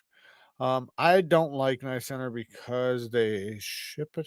Wait, because when they ship it, has their name and the tracking info, and then my wife knows I ordered another knife. You know who else does?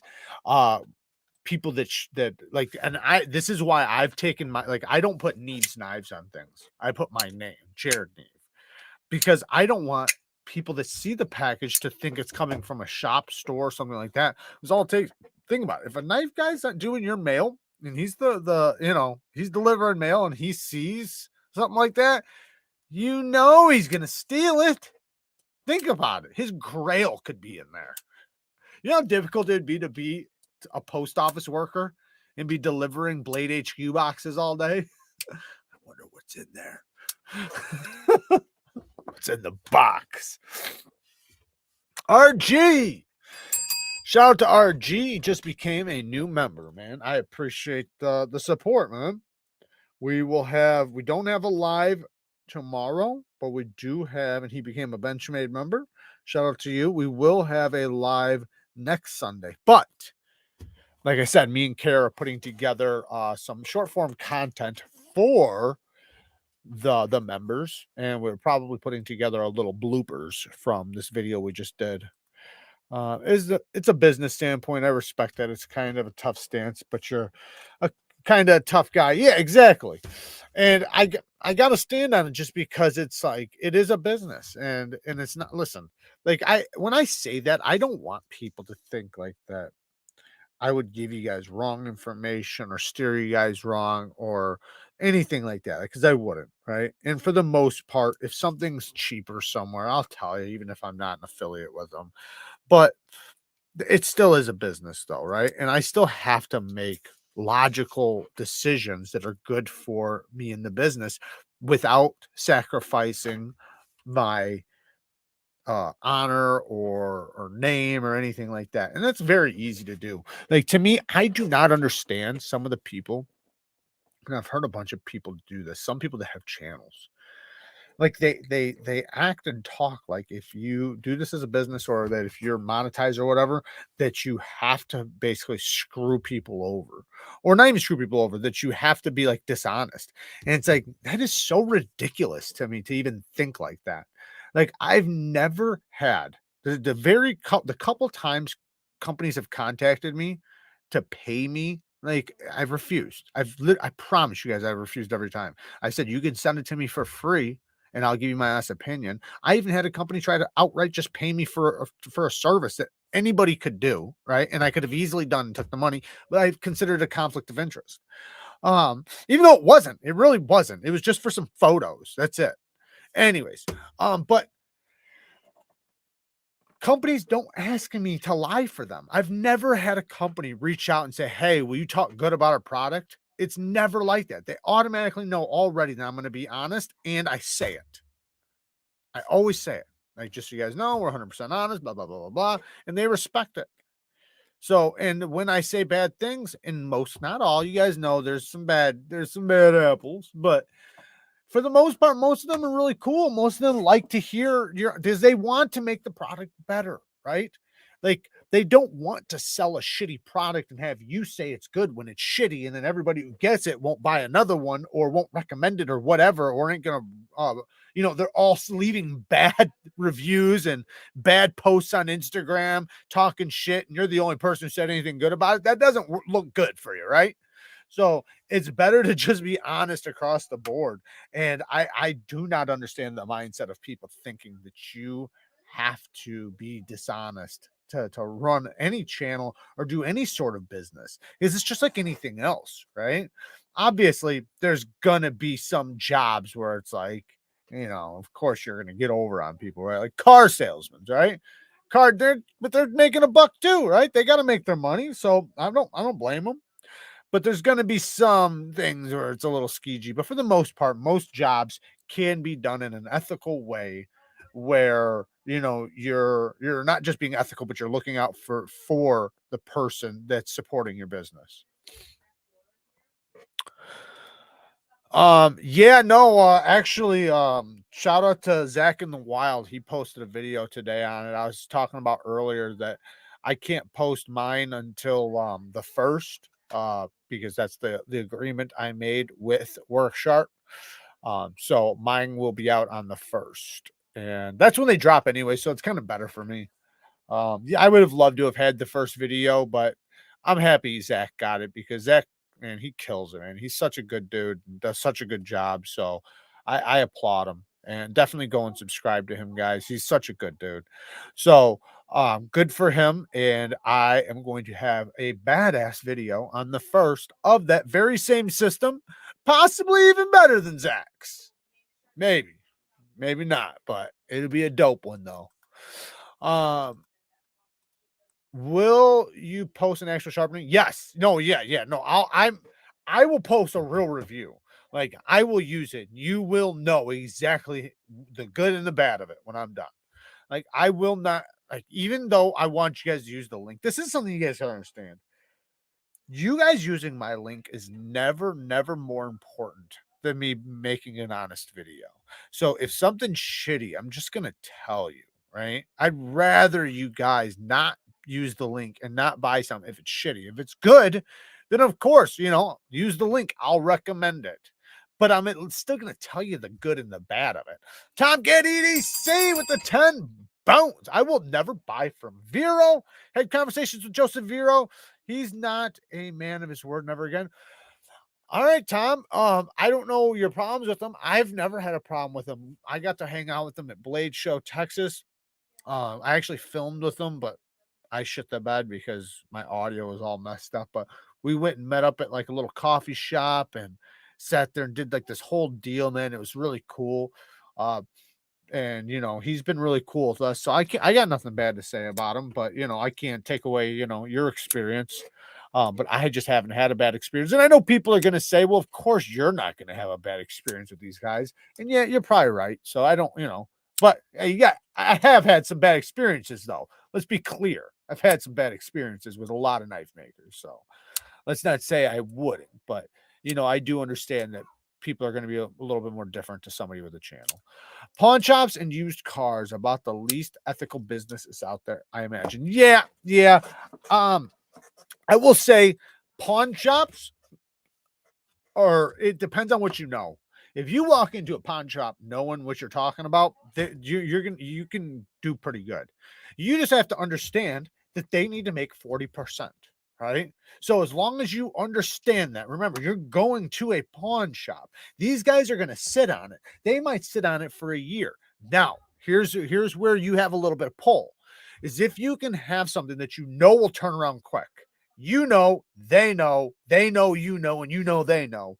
Then you can offer, then you ask for a little bit more. Then you can say, you know, you're only going to make 10% on this or 20% or something like that, like gold and things like that, because they can just turn it around. They're going to make easy profit right now. They don't have to sit on it. You don't have to sit on it for a year. But when it comes to certain things, they're going to be sitting on it. They don't know when they're going to sell it or if they're going to sell it. They could sit on it forever. So they have to get it for 40 to 50% lower than what they're going to sell it for. And you just got to understand that it's a business, right? But there's certain things, there's certain products, and there's certain things. If you know what you're doing, and you know what you're talking about, you could go all day back and forth with the pawn shop making good deals, and they'll continue buying it because they have a buyer already. So this very thing, you're basically selling to them just to sell to this guy and make their 10%, 20%. As long as they don't have to sit on it. I used to do that shit all the time. I had so many different buyers for like everything. Like I had a buyer for like literally everything. I had like a guy I could call. They would buy, like, say if it was gold, diamonds, art, fucking baseball cards, whatever it was. Like even down to like wheels. Like, and I mean like wooden wheels. Like, you know, like the wooden wheels you see in yards and shit. I used to get those. And I had a dude, he'd buy as many as you had. Like just weird shit. Bicycles, whatever. Firearms. Beer on 390 is poor performance and they cost way too much for them. But that's Best Tech. So it's not Vero, it's Best Tech. They want you to use them for flips. Yep. Yes, they do. They need it. That's where their best money comes from. Their best money comes from a flip, comes from something that can be sold immediately. So when you walk in and you have something that you could do that with, and they know you know, and you know they know that they're going to sell it as soon as you walk out the door, you can ask a little bit more, and it's easy. You know, you just got to know what you're talking about. You know, it's kind of like if you walk in, right? I watched this fucking guy one time, and I watched this guy walk in with a gold chain that I know, because I know gold, I know was at least just in weight over $5,000 in gold. It was heavy as fuck, maybe more. And he asked the guy, like, what will you pay for this? And the pawn shop guy was like $250. And dude was like, all right, sold.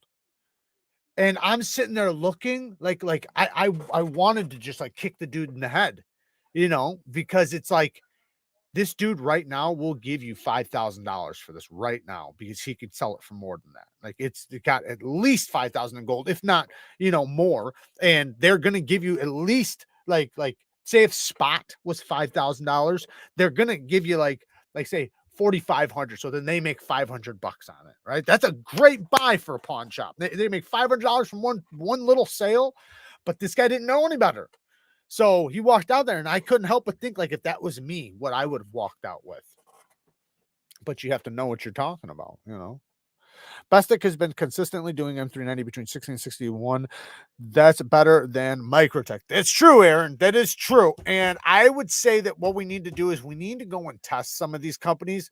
I did hear that even like Wee knives have been coming in over 61. I can't confirm it because I haven't tested them, but I've heard that they are. Now we do have, by the way, LTK is starting to do testing again. Go and support his channel because he needs the money to do it. So if you guys can donate a few bucks to his PayPal, he's going to start paying to, because it does cost him to get the steels tested and HRC tested. And he said they're very reliable with their HRC tests. So stuff like that is just stuff we got to continue to do more and continue to get the information and know, you know, on average what these companies are doing, because they could say 60, 61, right? And be doing it 59, or they can be doing it at a high 61. And you're like, damn, these guys are doing a good job, but we won't know without the tests. And then we can do the edge tests. Because remember, an edge test or an HRC test isn't everything. I've seen, and so have you guys have seen high HRC steels that have gotten poor cut test results. Because while it might have been a hard steel, the heat treat was compromised in some way.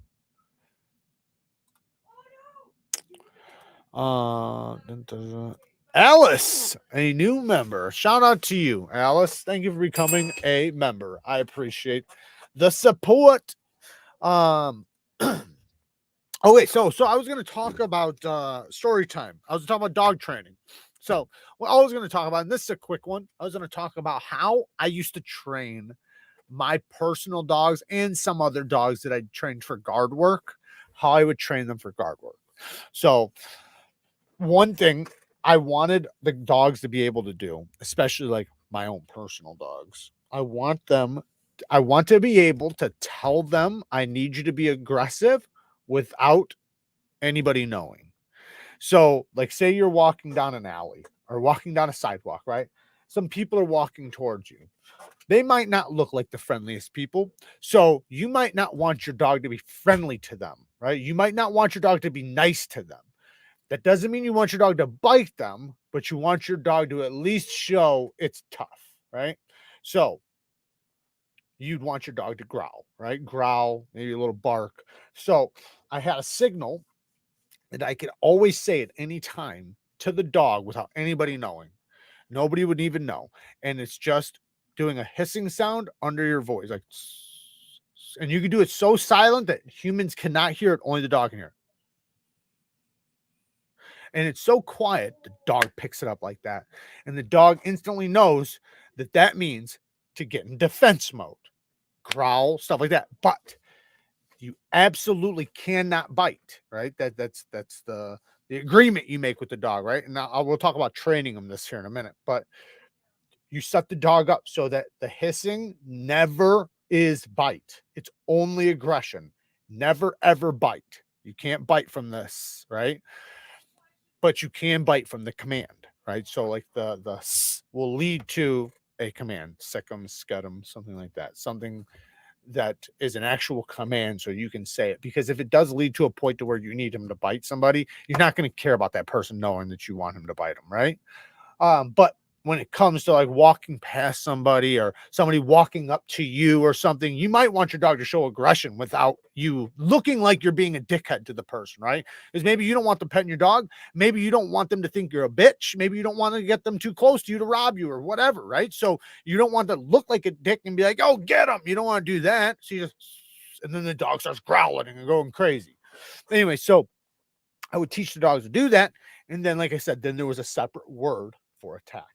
And it worked out so good.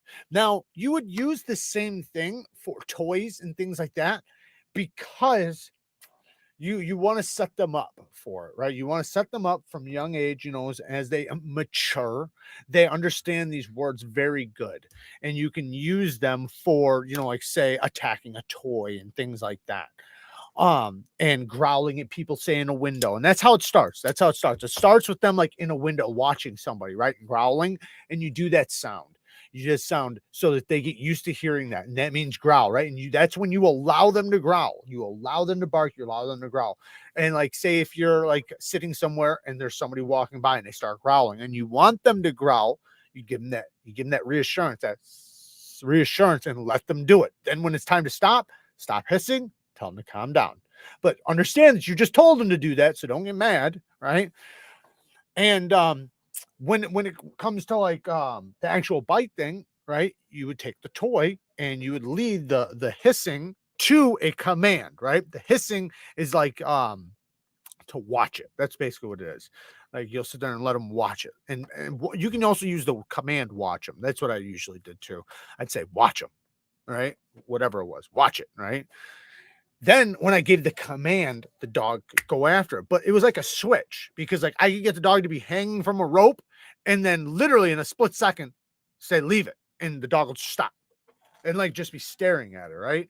Because you want your dog to be like on a switch. You want them to be in such control of their emotions that you don't doubt their emotions. You never doubt if that dog's going to go nuts, bite the wrong person or anybody, right? You don't even have to worry about them biting anybody 99.99999% of the time, right? And if it did come down to it, he would, right?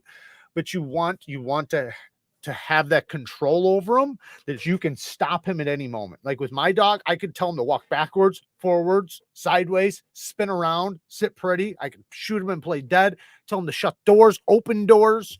Like I can tell him to do all that stuff. And that's good when you have that sort of command over your dog. And then your dog is so intelligent and he understands you so well that he's like your best friend. Everywhere you go, everybody knows the damn dog and everybody accepts him. Because when you have an intelligent dog, everybody accepts an intelligent dog. Everybody. Nobody does. I've never met a person that wasn't allergic to dogs that said, nope, your dog is too good. It's such a good dog. I don't want him in here. I don't care if it's a store. I don't care where it is. If your dog is so fucking behaved that he's not out of pocket even a little bit, nobody's going to care. Actually, people will want him to come in. Like with my dog, everywhere I went, people would ask me like, oh, where's your dog? Where's your dog? And, you know, because she was with me everywhere I went. Everywhere I went. It was like they never seen me without my dog. And that's how it should be. You should go everywhere with your dog. Your dog should be there's a reason why it's called man's best friend. There's a reason why it's called man's best friend and not girl's best friend. No, I'm just joking. No, there's a reason why it's called man's best friends because they're so loyal, you know. That probably is why. Do you make decent diamond plates and will serve a lot of people? Not sure what company you guys are talking about. I mostly work with border collies. Border collies are so intelligent. But I helped train and watch a ton of different breeds. So the smartest dogs in the world are border collies. Those are the smartest. But the smartest dog I ever trained, and I've trained border collies, but the smartest dog I personally ever trained was a healer. And it's not that the healer was, how can I explain it? So the border collie was just as smart and was possibly a little bit more easier to train, but the healer I trained had so much tenacity in it and was so fearless. Like it was on another level of crazy and would do and learn things so fast. I could teach it literally just about anything in less than 10 minutes. It was the most intelligent dog I ever had and ever trained. And it knew everything. It was so fucking smart. But I've trained a lot of dogs like that. Like I said, border collies, they're all super intelligent. I've trained a bunch of collies, actually. Even the big old long-haired collies. My boy Gunner is a border collie. Easily the finest breed I've ever owned. Yeah, they are. They're so intelligent. But they're herding dogs. So you got to remember, they are working dogs. Working dogs. You got to understand that those dogs need and require a job. They have to work. If you have a border collie and you are not working that dog, you are abusing that dog. That dog requires work for you to own them, meaning go get this, go get that, you know, whatever. Like, you know, you can tell them to do all different things. Put this over here. As long as he's doing something, right? Like they have to be doing something because they have so much energy and so much intelligence. The worst dogs in the world, the absolute worst dogs in the world, are dogs that are hyper intelligent but are not being able to do what they're required to do. Like a border collie, like a healer, right? You put a healer in an apartment where he can't chase livestock and, you know, do jobs and do work. Like the one I was training, man, that dog would dig trenches for me, literally dig trenches. He would get me hammers, shovels. Like I could tell him, give me a shovel. He'd go grab me a shovel and drag it. Even if he could barely get it, he had so much tenacity. He would bleed from the gums before he would stop bringing me what I needed him to. And he loved it. Didn't require a treat, didn't even require a thank you. The job was good enough. That's how border collies are too. But you have to let them do that. We have 7 minutes in here. Poor dogs are victims of us shitty humans. I can't tell you how much I agree with that. Damn. It drives me nuts when I see some people that have dogs. Some people should not have dogs. Some people should only have a picture of a dog. And some people shouldn't even have that. But it is what it is. So, you know, the way I see it is I just want to help people learn the best way to be with dogs and the best way to train them. And that's why I trained dogs, you know, for as long as I did, because, and I wasn't even training the dogs, to be honest. I was training the people, because the dogs are easy. How can you fucking teach a dog anything? Literally anything. Any dog is easy as hell to train. It's the humans that require so much training, because they have habits that they have that teaches the dog the bad behaviors that the dog is doing. The dog's not naturally doing these bad behaviors. The dog's doing these behaviors because the owner is telling him to, and just doesn't realize he's telling him to. The dog's getting in the garbage, and the owner doesn't realize, well, you told your dog to get in the fucking garbage. You don't even know you're telling him, right? Dog chewed up your shoes. Yeah, you told him to, right? Dog shitting all over the floor. Yeah, you keep telling him to do that. And you don't even fucking acknowledge, because you think because you yelled at him and barked at him and grabbed the shit that the dog knows that this is what he did wrong or something. It's not how it works. You got to understand how to train a dog. And it's usually from positive reinforcement. I have a Dutch herder. She is trained to be a personal protection dog and a medical alert dog. Awesome. The intelligence in them is crazy. Her granddad is a dog called Kuno, a British, NWD. Google him. Amazing. Nice. That's awesome, Jim. Oh, yeah. That's badass. Some dogs are a bit more ADHD than others, though. And those are the smartest ones, though. The ones that are like that are the smartest ones. They're just not being released to do the things that they're required to do. Like I said, the worst dogs I've ever seen in my life. Well, there was one dog that was a pure killer. That one doesn't count. But aside from that one, all the worst dogs I ever seen were all highly intelligent dogs that just weren't allowed to do what they needed to do. They didn't have a job. They weren't being taught. They didn't understand commands. The person, even though they are so intelligent and I can teach them 10 things in an hour, the person that has them does not know how to communicate with the dog.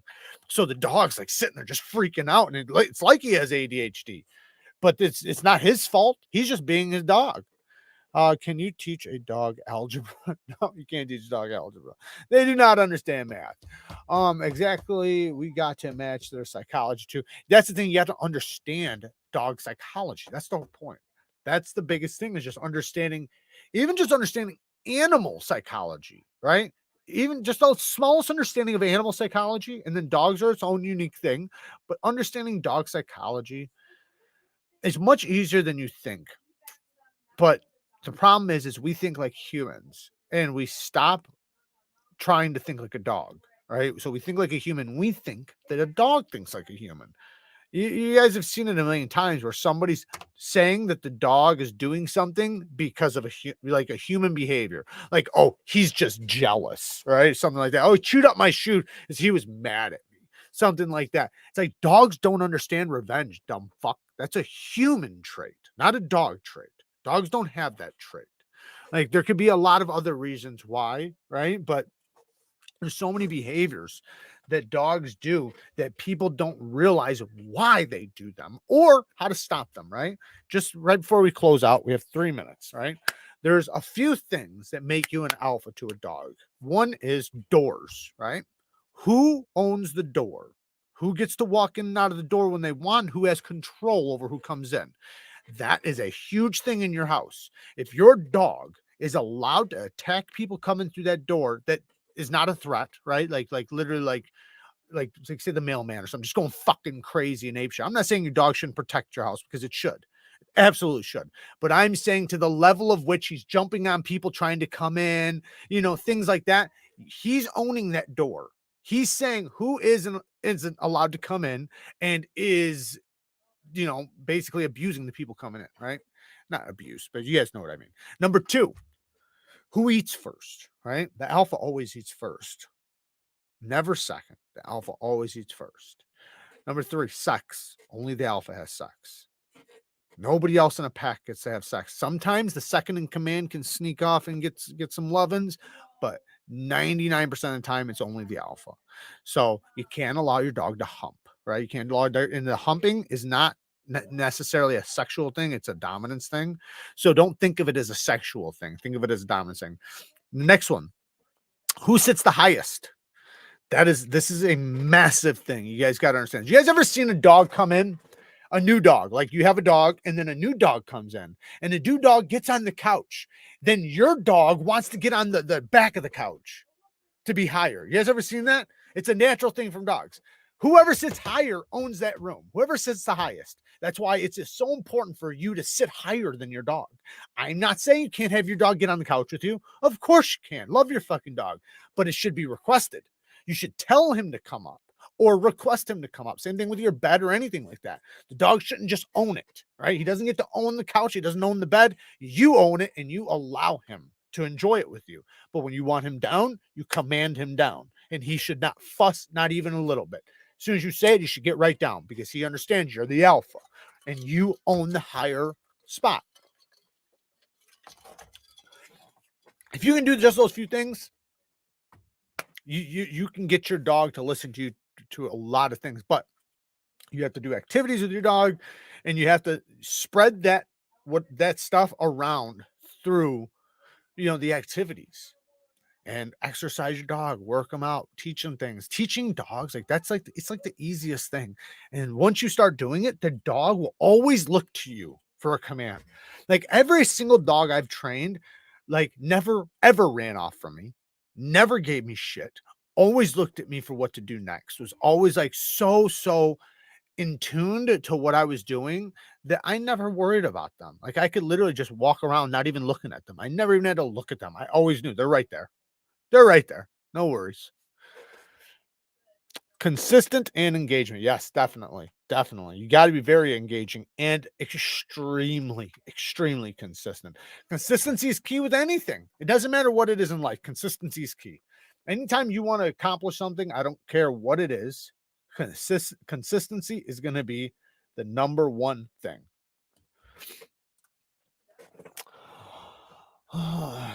This word, but it is when we see human characteristics in dogs. Yeah. And most people do. And I understand it. I do. I get it. I understand. But we shouldn't try that because the dogs they're thinking everything they do is different than how you do it. Right? Like every single thing and every behavior they do, it has nothing to do with how you think it should be. Nothing. Like you think like say your dog jumped and this is the last thing and then we'll go. Dog gets in a garbage can, right? Just for an example. Dog gets in a garbage can. Well, you get mad because your dog gets in the garbage can. Of course you do, right? Dog shouldn't be in the garbage can in the first place. But let's say the dog gets in the garbage can. Why was the dog able to get in the garbage can? All right. If you know your dog gets in the garbage can, why was he able to get in there? Because now here's the big thing. He was able to get in there. So what does he learn from that? He doesn't learn he's not supposed to go in the garbage. He learns he's supposed to wait till a specific time to go in the garbage. Oh, he left. Now's the time. That's how a dog thinks, right? When you come back and you get mad at your dog, it's too fucking late. The dog doesn't remember it. A dog's memory is like 30 seconds from what he just did. So if you can catch him in the act, then yes. If you catch him in the act, you don't beat him, but you can yell at him, put him in timeout, things like that. If you catch him in the act. But if you walk in 10 minutes later and shit's all over the place and the dog has fucking shit hanging from his head, he doesn't know why you're mad. He just knows you're fucking mad. And everybody tries to use the same thing like, well, his tail's between his legs. He knows what he did. No, he doesn't. He does not know what he did. He can see with every fiber in your being you're mad. Trust me on this, guys. Everybody thinks this. It is the biggest fallacy with a dog. A dog, so when you learn dog whispering, right, what you're learning is dog body language. That's what you're learning. So dogs learn no body language, just like us, right? When we were Neanderthals, that's how we spoke. We spoke with body language. It's the reason why you know when somebody's mad, you know when somebody's happy, you know when somebody's scared. Like these are all body languages, right? Well, we don't speak this as much as a dog does. A dog speaks body language. That's their language. That's their first language. It's like your fifth at this point because we talk, we communicate, we talk with our hands, we do all this bullshit that dogs don't do. So a dog knows your body language so well. You can walk in and just be upset at something at work, and that dog knows you're upset. They understand. It can be the way you twitched your finger, the way your eyebrow moves, the way your body walks, the smell that's coming off of you, all of that. The dog can sense it, and the dog knows, oh fuck, he's mad. So he puts his tail between his legs, and you haven't even said nothing yet. Haven't even opened your mouth, but the dog's running scared because he can tell you're about to do what you always do when you have this look, this smell, and they can taste it. They can taste it in their mouth. They know you're doing it. They know you're coming. So stop thinking like that and start realizing the way to get the dog to do what you want is through rewards. That's how it goes. If you don't want the dog to get in the garbage, reward him for not getting in the garbage. I'm going to show you how. It'd be really easy. So let's say this is the garbage, right? This is the garbage. Dog comes up. You have stuff on the garbage, right? Let's say there's steak up there or something, right? Dog comes up, puts his nose up to it. You say, ah, and you got to give them a growl because they understand growls because of their mothers. Their mothers growl. Like that's how a dog communicates to a puppy. You know, They understand that. They understand growls. Brad, holy shit, bro, dude, we're about to close up and you just sent me 50 bones, man. Thank you so much. I appreciate it. I'm with my 87-year-old mom in the hospital and all positive thoughts and prayers. Oh, man. Definitely pray for her, man. I'm sorry to hear that. Good luck, man. And thank you for the donation. I'm really sorry to hear you're in the hospital right now with her. Take care, man. So when the dog puts his nose up to it and you go, ah, right? He's going to pull his nose away. Right then is the time you treat him. He pulled his nose away. He did what you wanted. Remember, what do you want him to do? You want him to take his face away from it. You don't want him inside of it. So you want him out of it. So the second his nose smells it, and then you go, ah, and he turns his head away, reward him. Say, good boy, good boy. Now he's starting to understand, oh, he wants me to fucking pull my face away from this thing. He doesn't want me touching this, right? So you have to reward him for not touching it. Reward him for listening to you, even if it's the smallest thing. An inch is a mile. An inch is a mile always. If you can get a dog to stay for a foot, you can get him to stay for a block. You got to get him the foot, though.